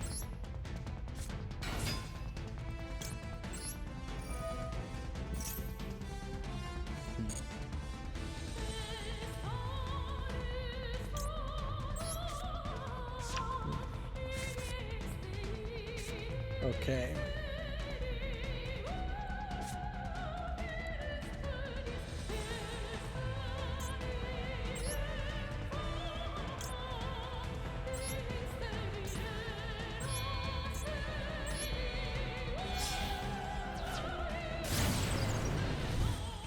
But see, this isn't even enough.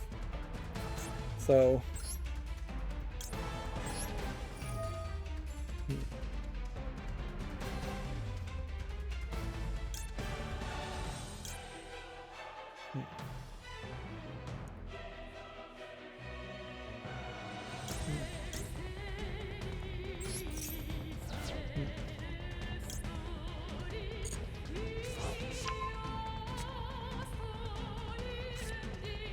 let's see.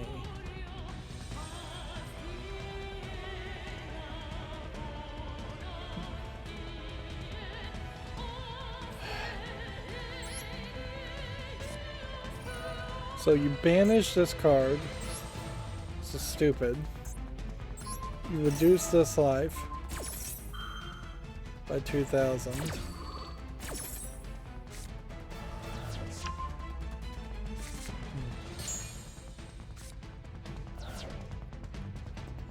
And then you end the turn. I guess.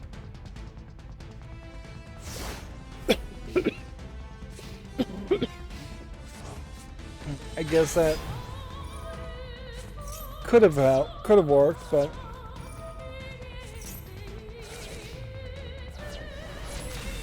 honestly, I think I'm just doomed.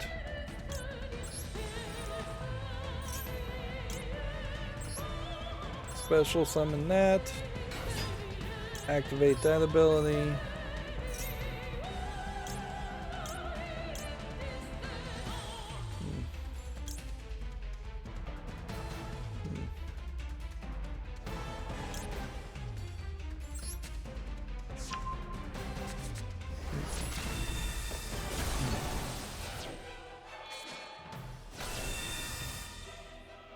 Maybe I'm missing something here, or it may just be that they've decided to make a whole extra difficulty setting here. Okay.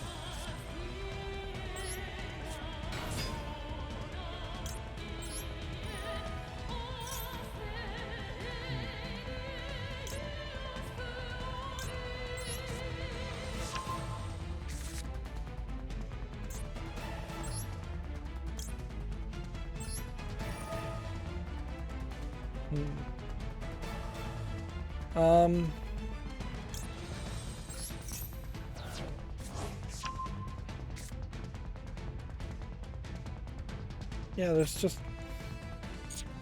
no way you're gonna win there.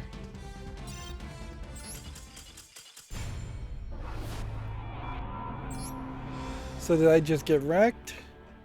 Or is this just, here's a gate, and then here's another gate, and, or here's a real gate, and then here's a real gate.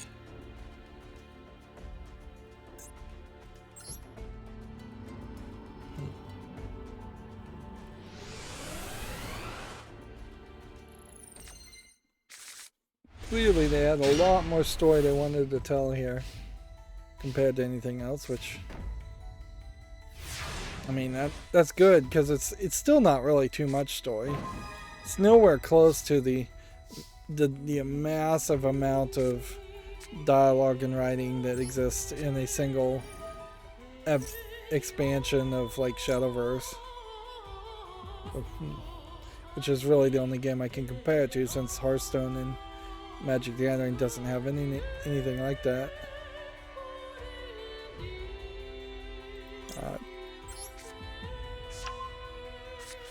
Hearthstone in particular never really even established a narrative as far as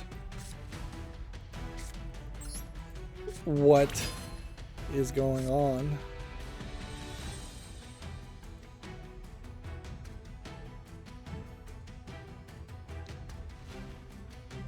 Ooh, well, we'll hold on to that later. And for the moment, we'll just leave that there.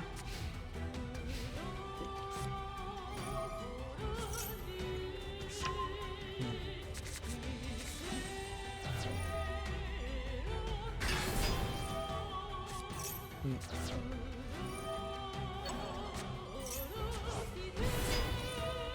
500 times the difference in levels, so another 500 attack if I put it on this. So I probably want to put this on the 1-star character.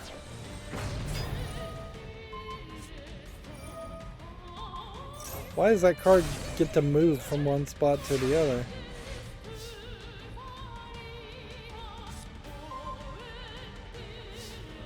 Okay.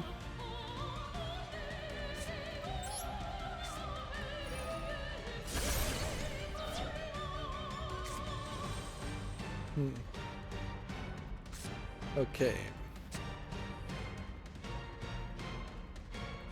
Guess the question here would be, we'll start with this one, and then if we were to special summon this, that would be lower, so we don't want to do that.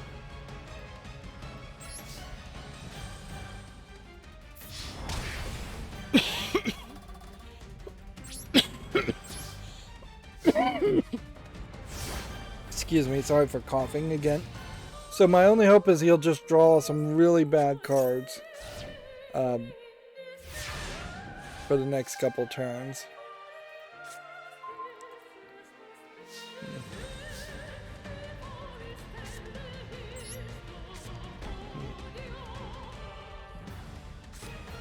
Okay.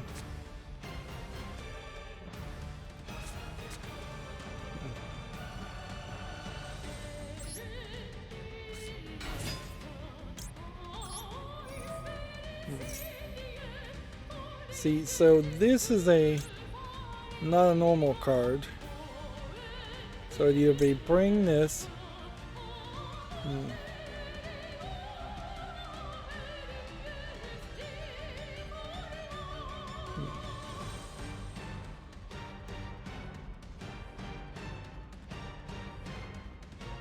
I mean, this is kind of like a nice defense, but it would have to be on the field.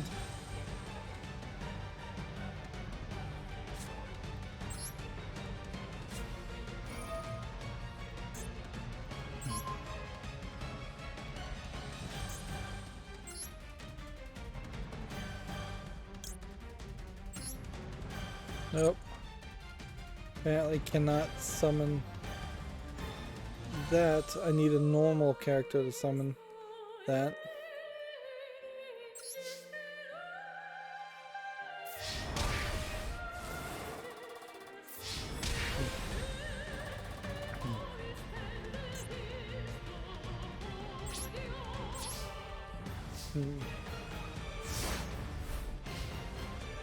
See, all you'd have to do is get a 2300 on the field.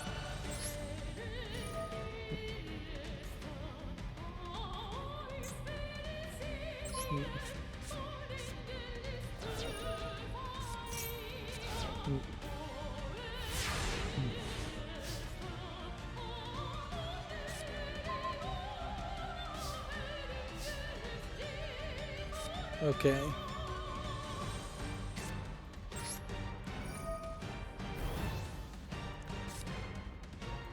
Let's go ahead and summon this, tributing this.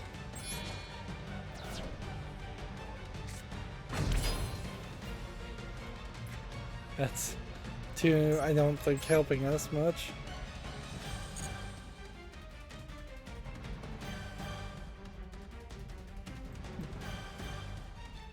Well, whatever.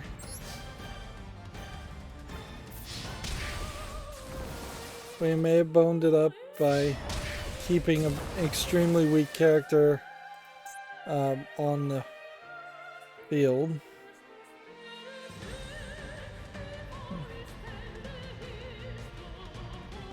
I don't know how you would special summon a monster from the deck.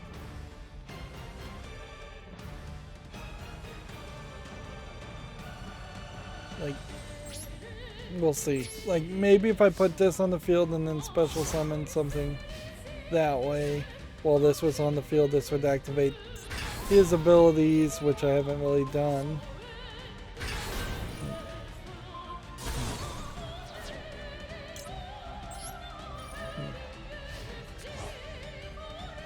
Yeah.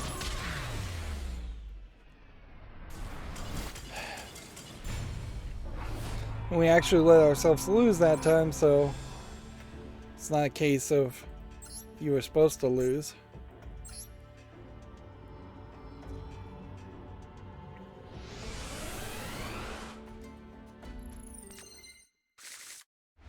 Yeah, I really just do not know what's going on with this deck. It just doesn't seem like it has anything in it. Let's see. You start with something like this, I assume.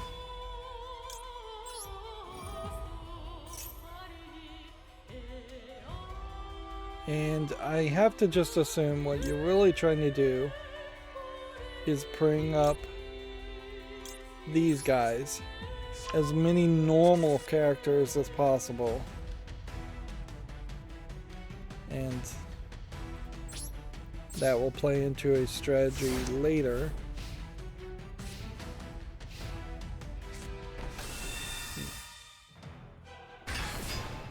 But I mean, when you start like that, it's hard to maintain any faith that you could possibly win.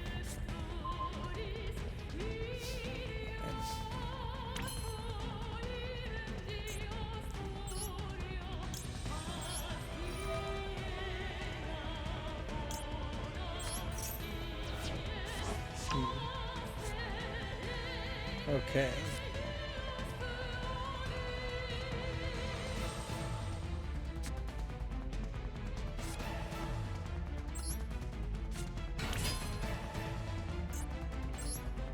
This, a normal card lets you summon this. And lets you put that on the field. Then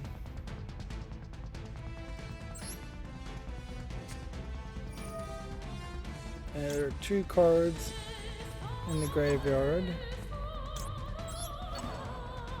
Return to your hand.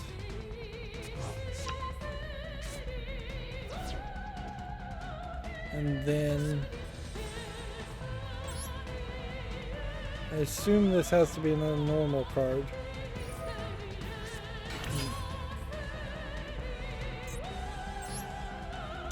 Which then lets you do that and do that.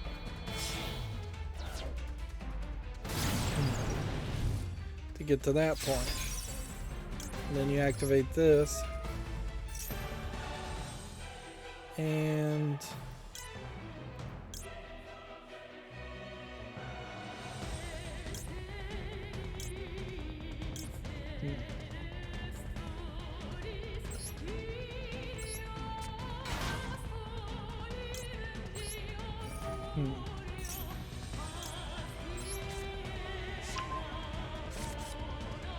maybe there's some synergy there.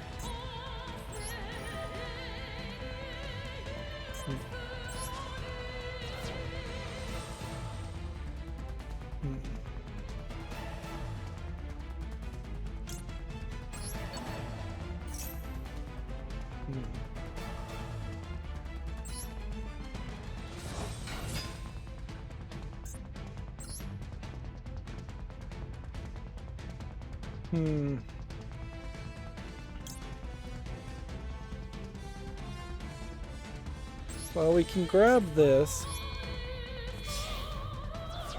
and make more synergy. And then that can grab these to make more synergy.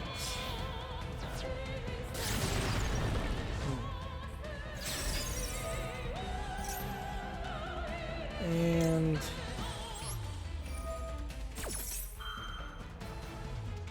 go ahead and just activate all these cards.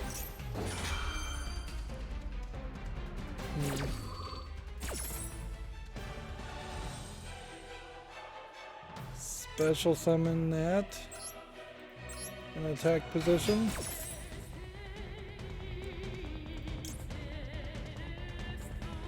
I guess maybe special summon that in attack position.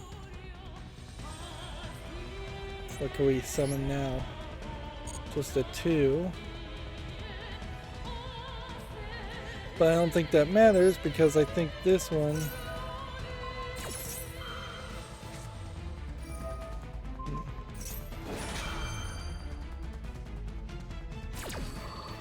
let's see.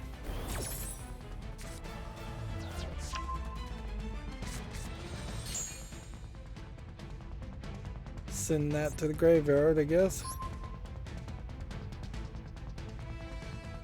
And I guess I have to send that to the graveyard.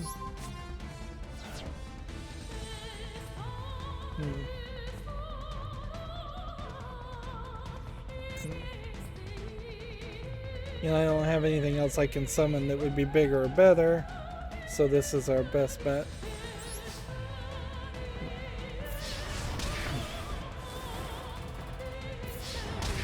So if we can get lucky and he can't do anything for the next 5 with the next 6 cards he has,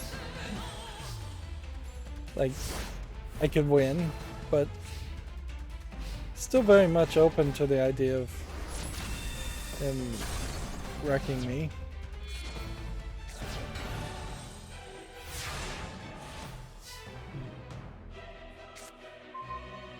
Okay. Let's see what else we can do.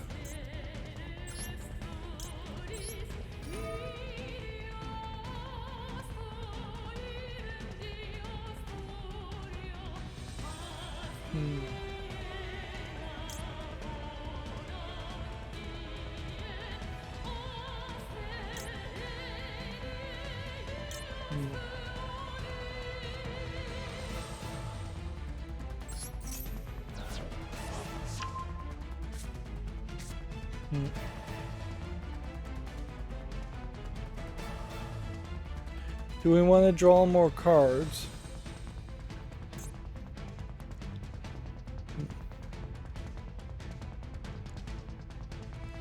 We don't want to activate that effect.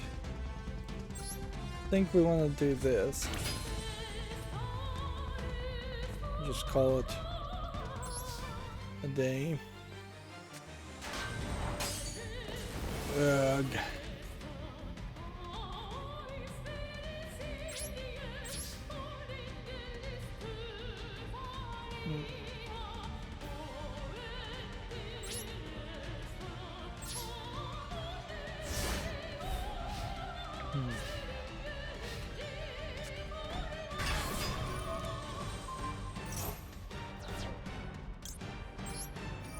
Counter this effect with that card. Maybe I need more of those cards.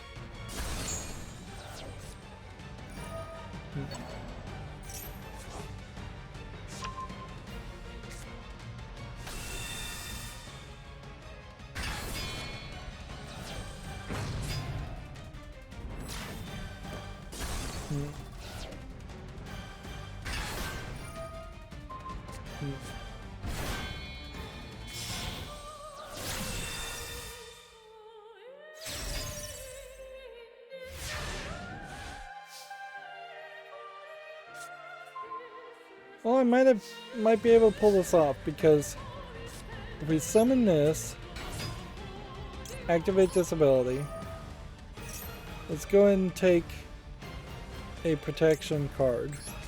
These are turning out to be probably better. Anyways, activate this effect. Send that to the graveyard. And then send that to the graveyard.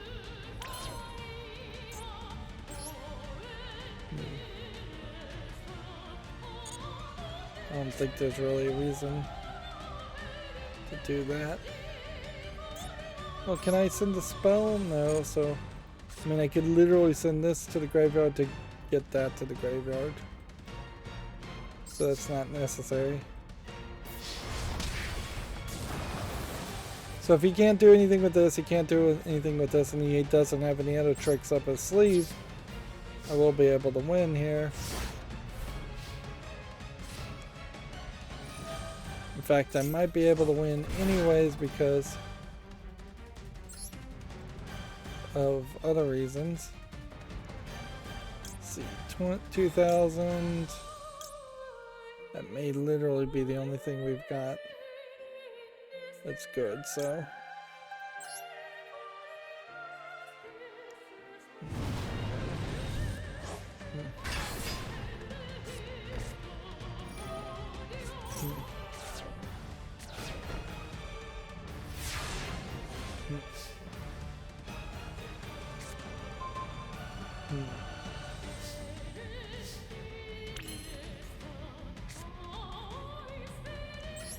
Put a trap here to save us.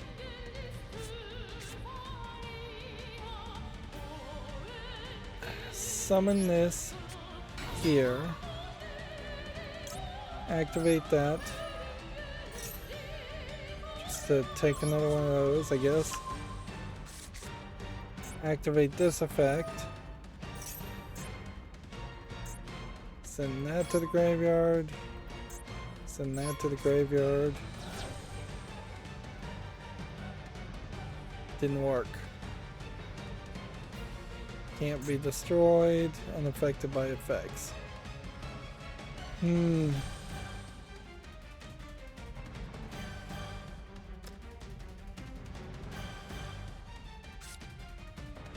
Okay. I don't think there's anything we can do here. But I could certainly put like a 2000 defense face down monster and see if he'll attack and take 200 damage. But let's see.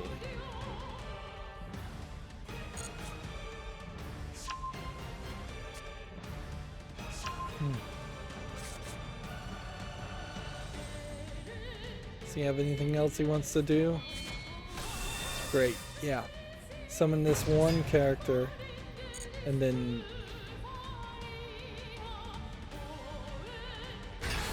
don't do anything else.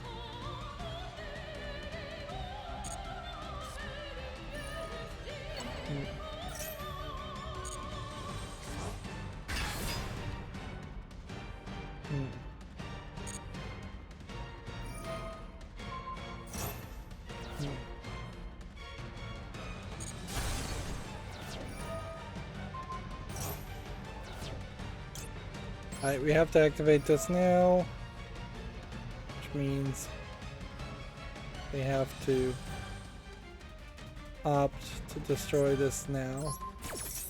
And is this unaffected by card effects? Please don't tell me that it is. Yeah, it doesn't matter one way or the other.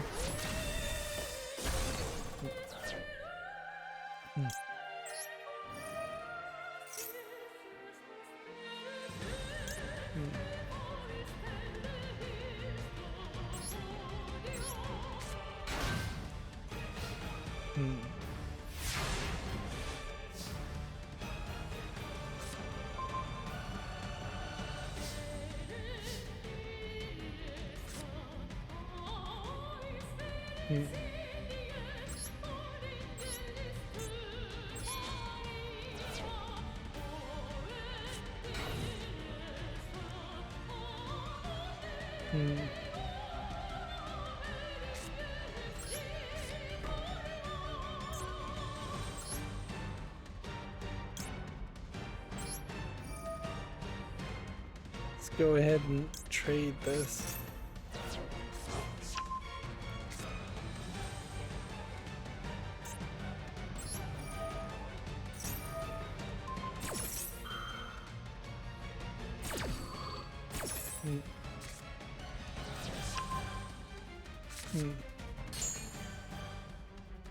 Send that to the graveyard in exchange for that. Hey, we got it. Quite the struggle. Like a real game there. Like a real duel. Actual struggle, actual challenge. Not just scripted, not just being crazy.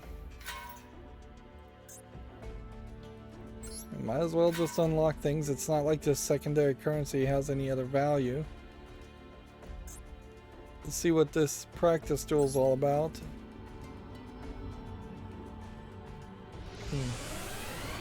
I assume this is going to have us playing as the knights this time. What makes a Mech Knight deck unique? Many Mech Knight monsters can be special summoned from the field in zones where there are at least 2 cards in the same column. I think I have a card like this, a low level version of this. This can include your opponent's cards, making it very easy for you to special summon them. There are also continuous spells and trap cards like the Dueled Legacy Key that negate the opponent's effects that were activated in the same column as a Mech Knight monster. Use this to your advantage and push back. Sorry, I took a moment there to drink water. And see, when they introduced the idea of having to have 3 things in a row, that's where they also added more value to these middle spaces. Okay. Mech Knight monsters can be special summoned to a column on the field that has 2 or more cards in that column.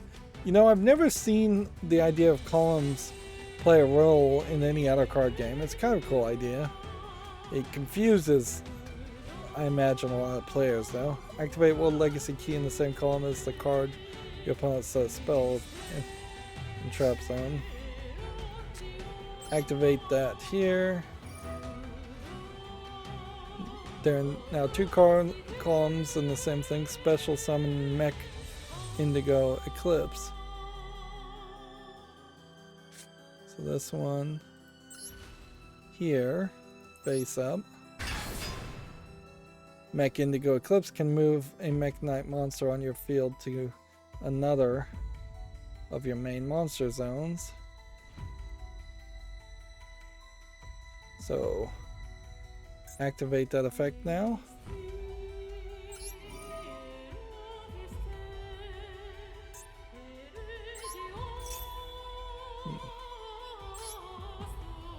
Now special summon Mech Knight Purple Nightfall in a column with 2 cards in it.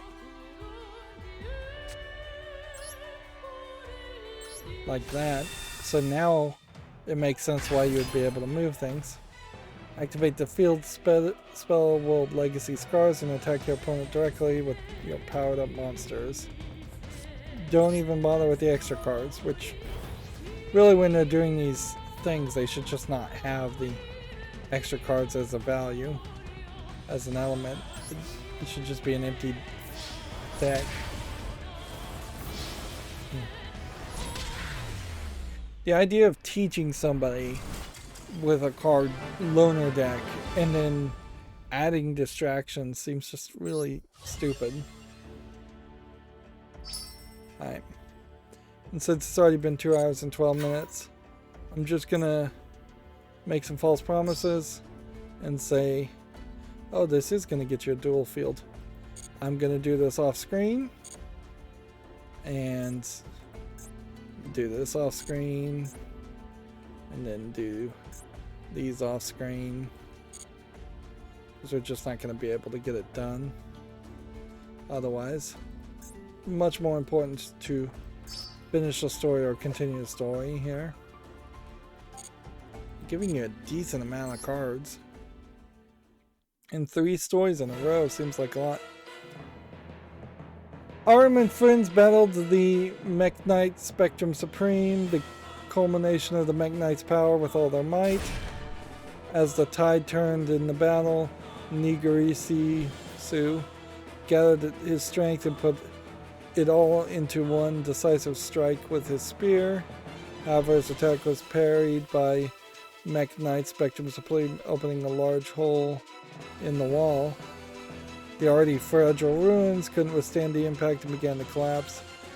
Before the dust settled so as not to be noticed by the Mech Knight Spectrum Supreme, Nigirisu directed a subtle glance toward Lee. Noticing the glance, Lee nodded slightly and slipped from the battlefield. Who is this purple character? Like, there's a lot of stuff going on happen. Is this Lee running away? It looks like it might be. But she's all purple now. She signaled an intention to infiltrate the base alone and rescue Ib. Lee, what is she gonna do? Lee flew feverishly before finally arriving at Ib. Ib breathed a sigh of relief when she saw Lee there unharmed, but her relief was short-lived as she learned that the others were battling the Mech Knights. Maybe it was they who were wrong to battle the Mech Knights. To know the truth, she had to stop the battle immediately. As Ib uttered those words, Lee, who stood in front of her, now slowly turned around. Upon their first meeting, Lee had greeted Ib with the warm smile of a fairy, but her smile had transformed, now blackened and hideous. Terrified, Ib sought to scream, but her consciousness was consumed by depths of darkness before she could utter a noise. So a whole twist here. And we're still getting those lines even with the update. That just really makes no sense. So yeah, the knights are the good guys. I think I pretty much predicted that. Still don't really get these little colored spots right here in the corner, in the top. It's like a stain on the wall. Once you see it, you just never unsee it.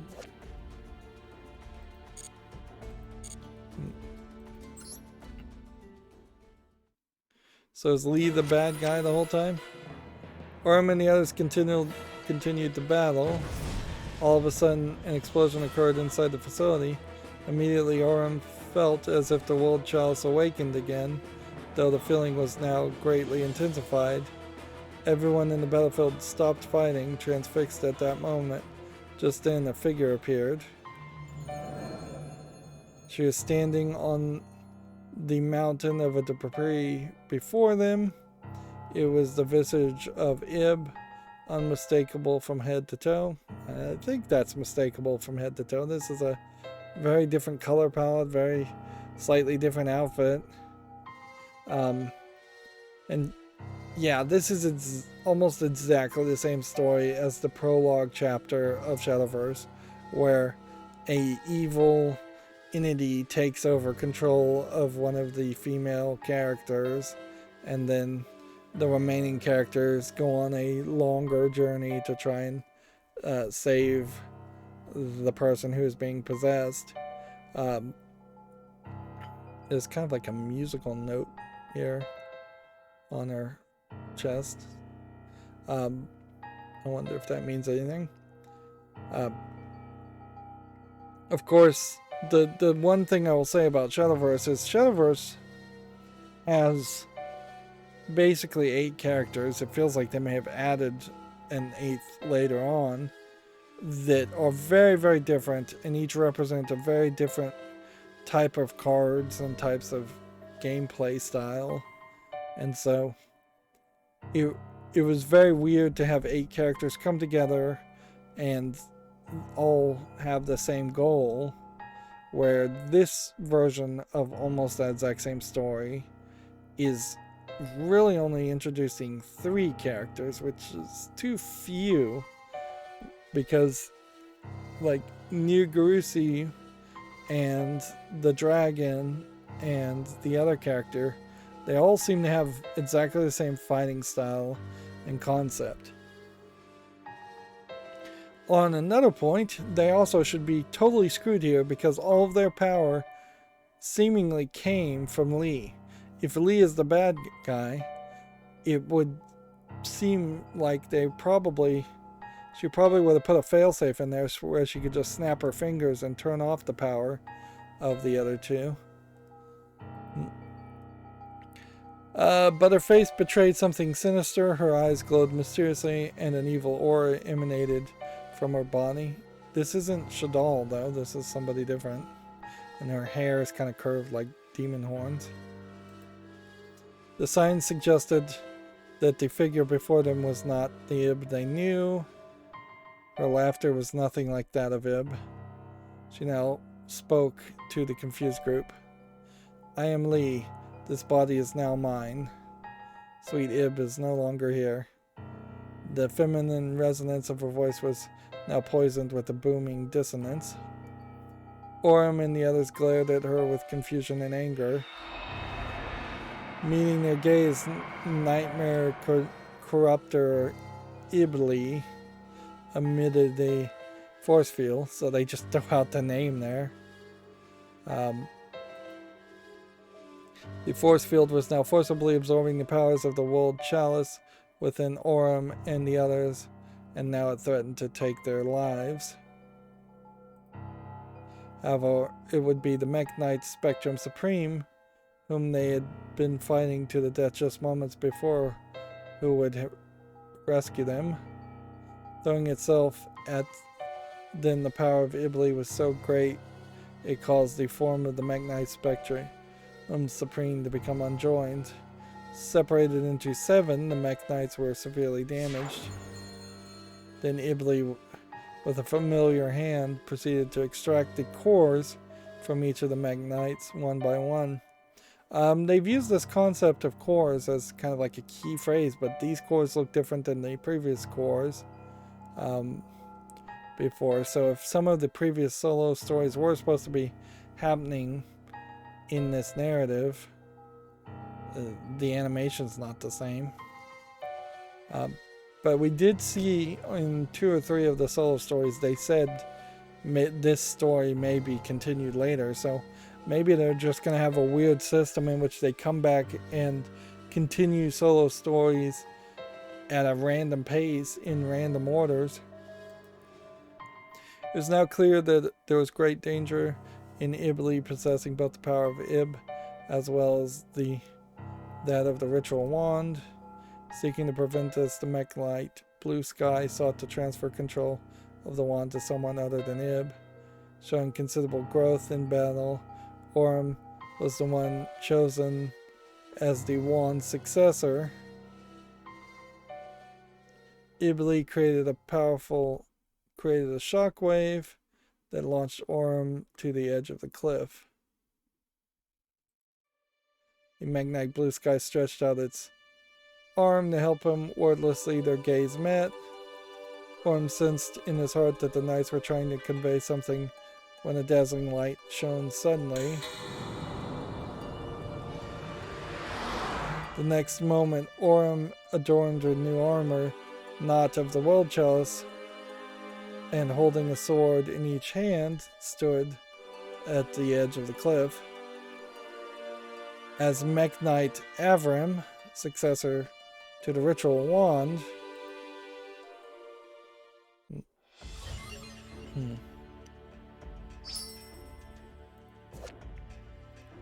Yep. It still feels like this is like the wrong story to tell without telling some of the other cards' backstory. Like, I'd kind of like to see the god cards explained as a solo story. I'd like to see more about like the Harpy ladies and the Kribos and things like that I know originally were just made up on the fly and they had no backstory, but it's kind of crazy they haven't crammed one in yet for each of those cards. And like, this definitely feels like they're just trying to have a backdoor pitch to make a different anime that has nothing to do with Yu-Gi-Oh! And let's see, let's just keep on keeping on, I suppose. This is gonna be long because there's yet another duel. Once owned by Ib, the ritual wand was passed down through generations in the village of the Forest of the Stars. It was the key to the fate of the stars and held the power to unlock the world legacies. And wasn't it in possession of her? Or I guess maybe it wasn't. Maybe the Arknights took it away from her before Lee took her over, and he was just like holding on to it and then gave it to him. In a split-second decision, Orm had been chosen to succeed the wand, not by the wand's controller Ib, but by the Mechanites. Then the succession of the key was split into two, just like its pair sword was. Knowing Ib resting inside of her still possessed the key's power, apostrophe space S again, Ibli set off to gain possession of the world lance before Orm could reach it. Orm chased after her, determined to stop her. Like, the world lance is the other thing that they barely even mentioned. Now we're seeing all kinds of different characters that just coming out of nowhere. However, in this past stood the nightmare beasts born from the power contained in the cores that Ibli stole from the Mechanites. So yeah, it actually would make a lot of sense if you had started the story this way, and then you said all the other characters that you see.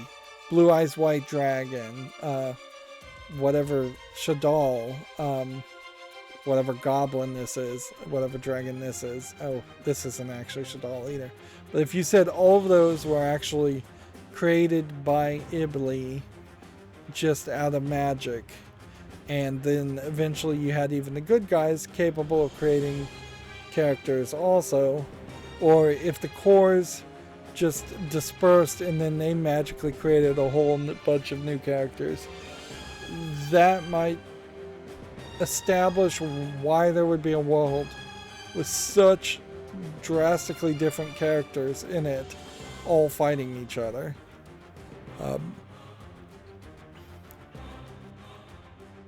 Orm, just having received his new powers, had to contend with the formidable strength of 6 nightmare beasts, so it's only 6. Now Ningirusu, who'd rushed to Orm's side, along with Imduk, the dragon that they're barely even mentioning, said to him, "We'll hold them back, you go ahead." And so this guy is just kind of back to his basic outfit because he lost his powers, and Dragon's back to his basic dragon depiction because he lost the powers. His voice was quiet but resolute. Having lost the power of the world chalice, Nigurusu knew he would be powerless to stop Ibli, even if he could catch her. Without waiting for Orm's reply, Nigurusu leapt out, facing the beast, spear in hand. Here you have several extra card nightmare beasts.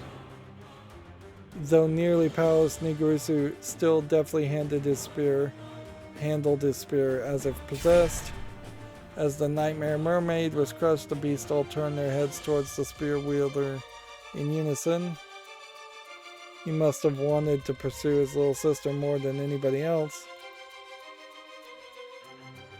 Orm took off to pursue the Ibli and the world lance with the determination of Nigurusu as the wind in his sails. Left alone, Nigurusu continued to fight by himself, his roars echoing throughout the battlefield.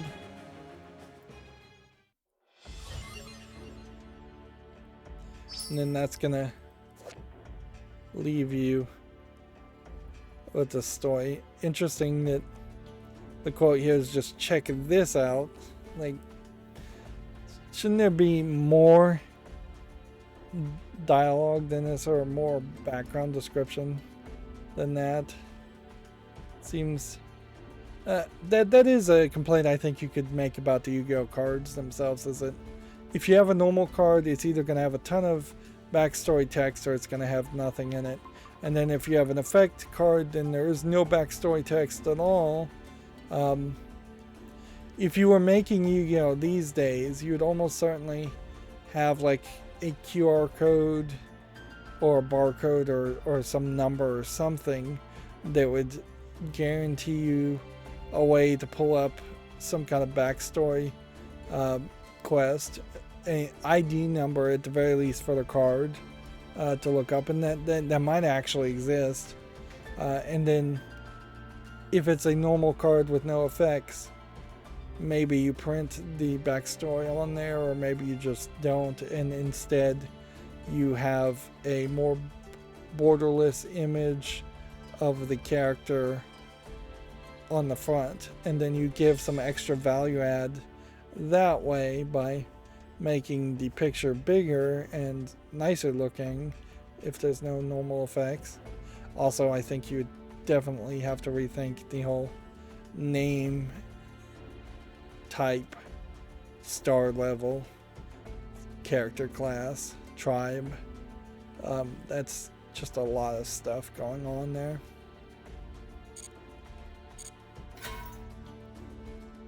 Alright, and so we now, I'm getting tired here at this point. We're gonna have to cross our fingers and hope that this duel is a lot easier than it seems like it might be. Like, I think this duel might be very, very hard, but maybe we can get some dumb luck, beginner's luck, and just win. You're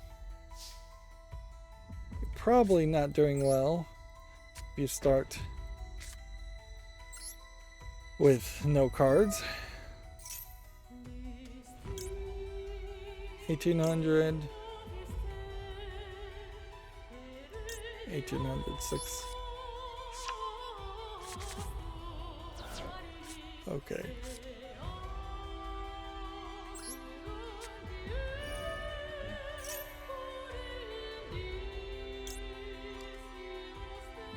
Check this out, 20,000. This is 1800. This is 1600. I think we'll go at 20,000.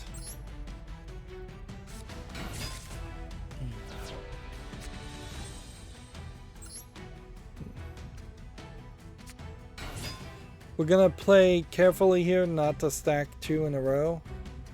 And there are no extra cards, good to know. I mean, that just makes it easier, doesn't it? So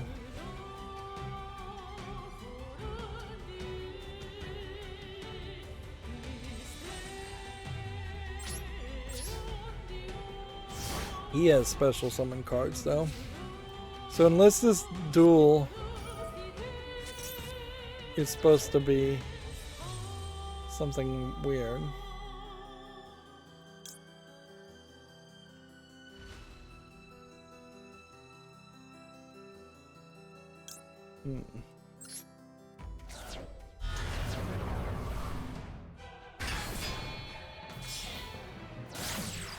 Yeah.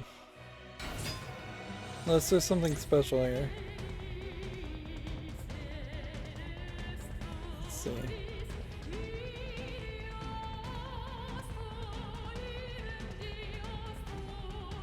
I'm just gonna activate this effect now and cancel it. And see.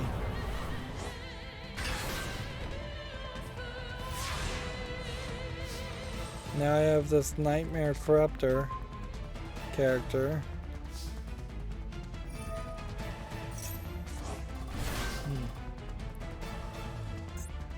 Let's see. Put in attack positions, or we can see if we can tribute. 2 more cards, or since you can special summon this from your hand in that column. Yeah, so that's not likely to happen.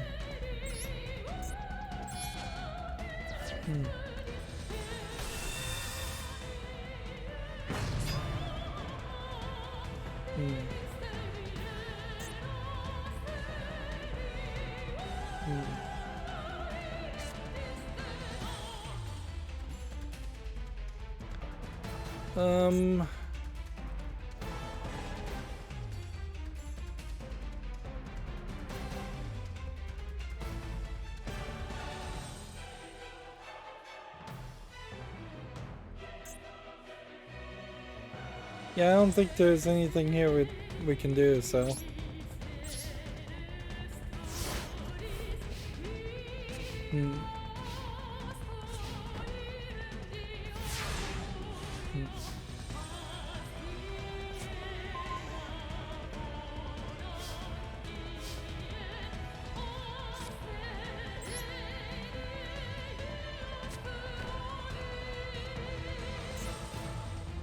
Yep. We may have hurt their strategy pretty badly here, and that's why they're just kind of relying on some standard defense. But unless they attack and I can activate Mirror Force,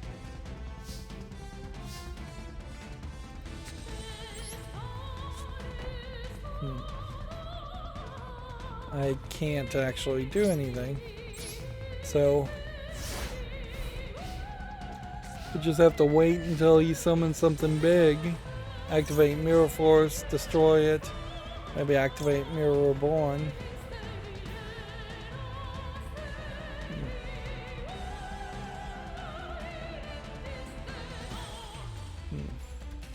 Is there any reason why I would want to bring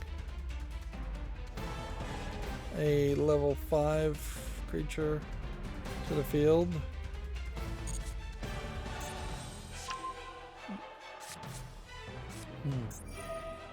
I don't even have a level 5 character on the field.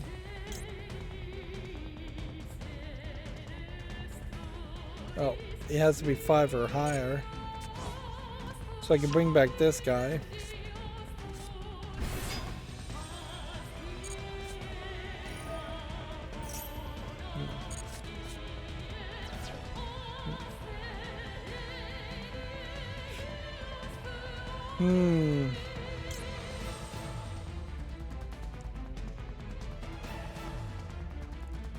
Guess I need to get rid of that. Okay.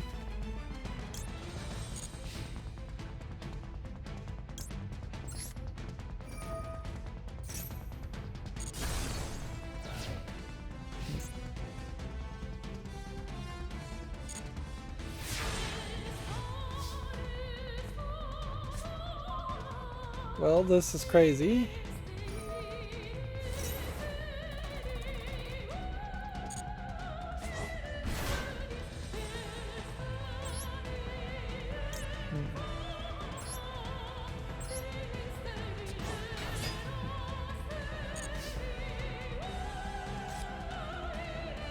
So we set this here, and then we activate Monster Reborn. And then we're gonna find the thing with 3,000 from his graveyard.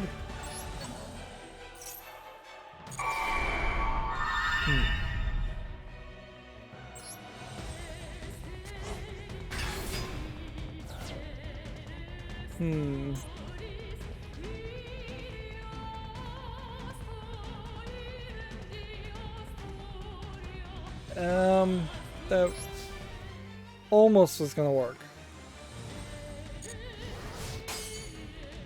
I needed to be 3001. Like you have a 1-turn kill here. Clearly 2, 4, 6 plus another 3 plus another 1800. If we can just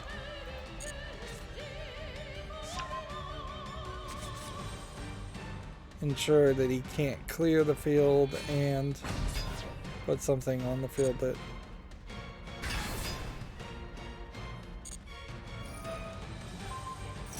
that destroys everything.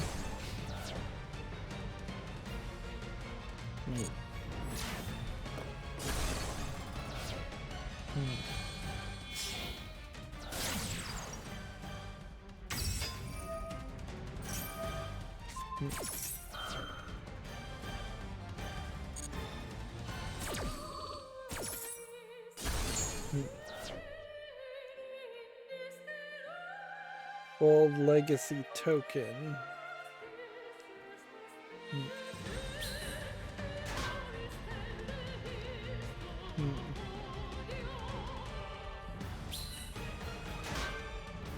What's a world legacy token worth?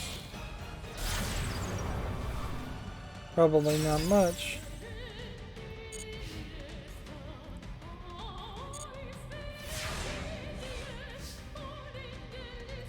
Okay.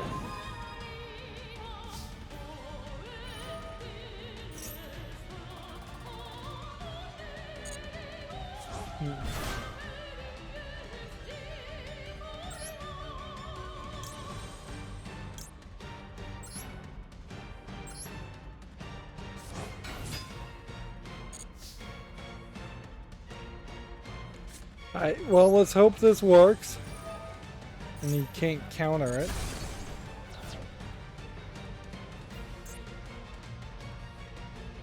It doesn't work.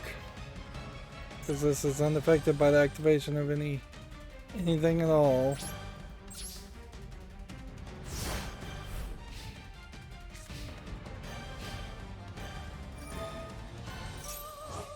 Yeah, if I just had like one 8-star or higher thing that could sacrifice several things to summon, That'd be great. But instead, it definitely feels like what they're doing here is they're just effectively forcing you to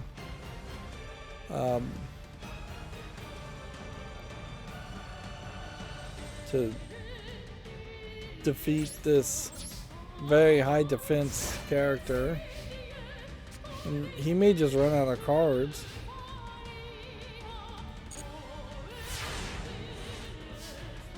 Or I'm gonna run out of tricks.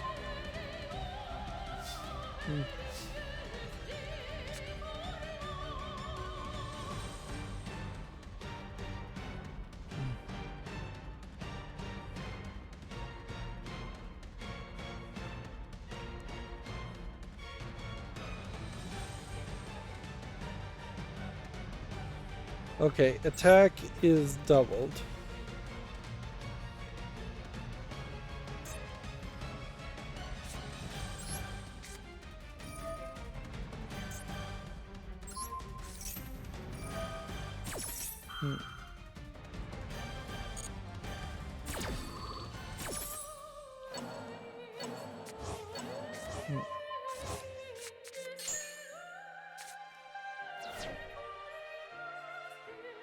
Seems like we still got a victory here.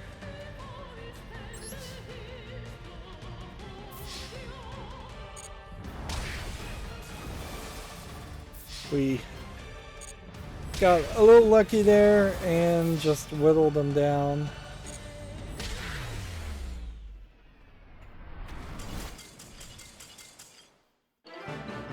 You really cannot play defense in Yu-Gi-Oh!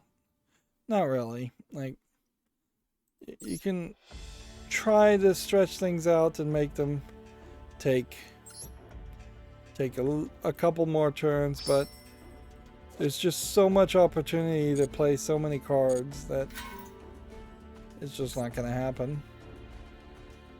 We'll go ahead and unlock that. And I think that pretty much means here's another mate character you're going to get. Yeah. From the looks of it, you're not going to get any more of this secondary resource. And they've very intentionally left this first haul so that you have 0 of this and just about 250 for this and this. And then all the extra was then dumped into this, and this. And since the unlock requirements for these gates have now gotten to the point where you require 2 things, you could easily see them requiring like 200 or 250 of this and this. Again, we're nearly approaching 3 hours, so I'm not going to bother to try and do these duels on screen. Let's just finish the story. World Legacy Awakens, and it looks like the little pet is going to save the day.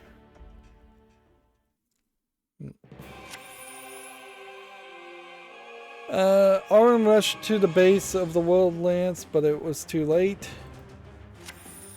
By the time he arrived, Ibli had already finished excavating the World Lance.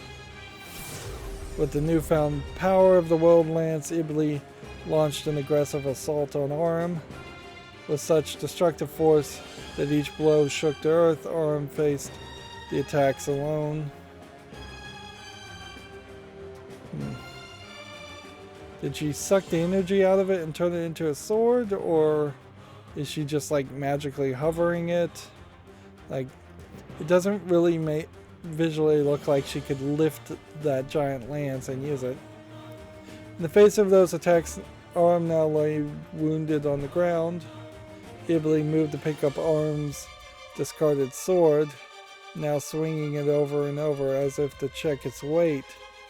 So yeah, she picked up his sword. Then Ibli moved in closer to inflict the final blow on Arwen. Arwen couldn't move his upper body, let alone stand up. Just as Ibli rose to raise the sword to strike, a small shadow emerged from Arwen's cloak. The young dragon Imduk summoned his outwardly powder between the young boy and girl. I assume they were supposed to be kind of like boyfriend and girlfriend lovers, but they're not really even bothering to tell that story. Determined to help his companions in their time of crisis with whatever he could muster. The power suppressed the evil that dwelled in Ib, if only for a moment, so it shot out the fairy, which is this Lee or not? Because now we're seeing Lee, and it again just is not on model as far as the animation style. It's just like they feels like they gave 5 different people descriptions of what to draw on. Nobody was in charge of making a instead of potentially having one key animator draw each scene and then having a bunch of other people touch up the key original pencil sketches. By suppressing Lee's evil spirit, the spirit of Ib that had resided deep in the depths had now awakened. See, so this might be Ib's spirit reawakening. Arm laid on the ground powerless, Imduk was exhausted of his powers and unable to move, and Ib was now holding the sword in her hand. Realizing the situation, she made her decision and stabbed herself. Only she could put an end to Lee's evil desires. Her hand that held the sword now tensed with strength. Lee realized Ib's intention and tried to resist, but Ib's awakened spirit overcame her. And notice how the sword basically has to be curved if you're going to draw it that long for her to stab herself. And so Lee's in the back trying to stop her. Or Ib is in the back helping her controlling the hands. She sees a flashback of a childhood friend desperately calling in her direction. The young girl drew short, rapid breaths, pointed the blade towards herself, and so I guess the story's not going to really continue much here because they're just going to wrap it up quickly. Which, in all fairness, compared to Shadowverse, which has just gone on and on and on and on, and maybe only very recently is possibly wrapped up its solo story.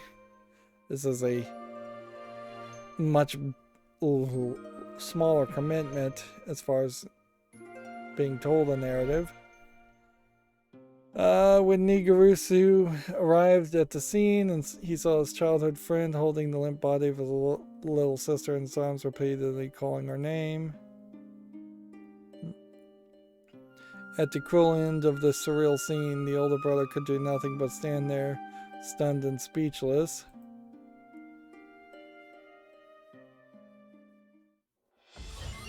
It basically feels like if they had just not left the village, everything would have been fine. Although they really are just kind of overlapping and ignoring the whole idea of the crawlers. What were the crawlers really doing? Are they destroying these world legacy things for a good reason or for a bad reason? I mean, like, we just kind of don't know. And yeah, it looks like my network might be messed up again. It seemed like it was too good to be true that this network issue that I've been having would have been avoided for 3 hours. Even playing in the solo mode when it isn't really trying to connect that often. And I'm on a PC, so it's not like I can just switch over to a cellular phone connection or something like that.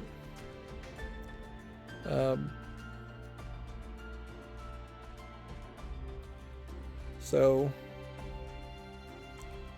I guess I have to think about something to talk about here while this tries to connect. There we go. Good. I didn't want to have to try to think of something. generally, I see the beginning of good ideas. These are, I think, the exact same cards and the exact same secret deck that we unlocked with the first group. In the solo mode, I see the beginnings of good ideas, but certainly I don't feel like there is a full implementation or a great implementation on it.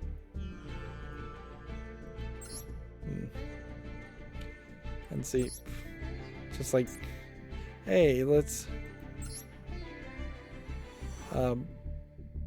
here's another issue. My Konami page is currently difficult to connect to due to heavy access. To transfer your Yu-Gi-Oh data, Master Duel, enter or create a new Konami ID according to the in-game instructions. It did occur to me, since I had potentially played a little bit, just a tiny bit of the Duel Links, maybe I should have migrated the cards I got out of that over to Master Duel, and maybe then it would have given you those cards or more cards because of that. But yeah, for YouTube content creation reasons, it's probably better to have just started with a fresh save file. Having said that, we've now done all the solo stuff. I will just do everything else off screen to get everything completed. I severely doubt we're going to get any rewards. I severely doubt this secondary currency is somehow going to convert into a way they get more packs or anything else. And so you are now left with just dueling, and that's fairly bare bones, frankly, to really just be able to rank duel and only rank duel. And I don't mind saying that in the 3 live streams I've done so far where I've been playing Yu-Gi-Oh! Master Duel, because my network's been so messed up, I've barely played any ranked play at all. So much so that I am potentially considering just getting rid of playing any collectible card game during my live streams on Monday, Wednesday, and Friday, and just talk about video game news and games that come out on Steam, that have come out of Steam. I'm not anywhere close to making that decision, but yeah, Yu-Gi-Oh! Is so bare bones here. Like, I was really hoping to see a lot more added in this maintenance break, and it doesn't seem like they have done that. But it does seem like they're working on things, but they're really just trying to bug fix things at the moment. But yeah, there's no reason to stretch this out. That's going to be it for the solo stuff. Until there's new solo content, I'll not really ever play it again unless there's a daily quest to play it again. I'll very rarely go into the deck builder. The thing I guess I would want to see, this is new here, is just how many cards do I even have? And we could never really pull out that number. Like, the only thing I could do was turn to this, look at all the things I do have until you get to this point, and then just generally guesstimate this percentage versus this percentage, which that's not a great system. But anyways, let's see what extra things we could dismantle. Very little. 666. I don't know how I ended up with that number, but whatever. Yeah, it's just not there. I'm looking for like Golden Sarcophagus as a spell card here. So I could throw this into the deck, and then I'd have to craft it. And it's dangerous certainly, but we'll do it anyways.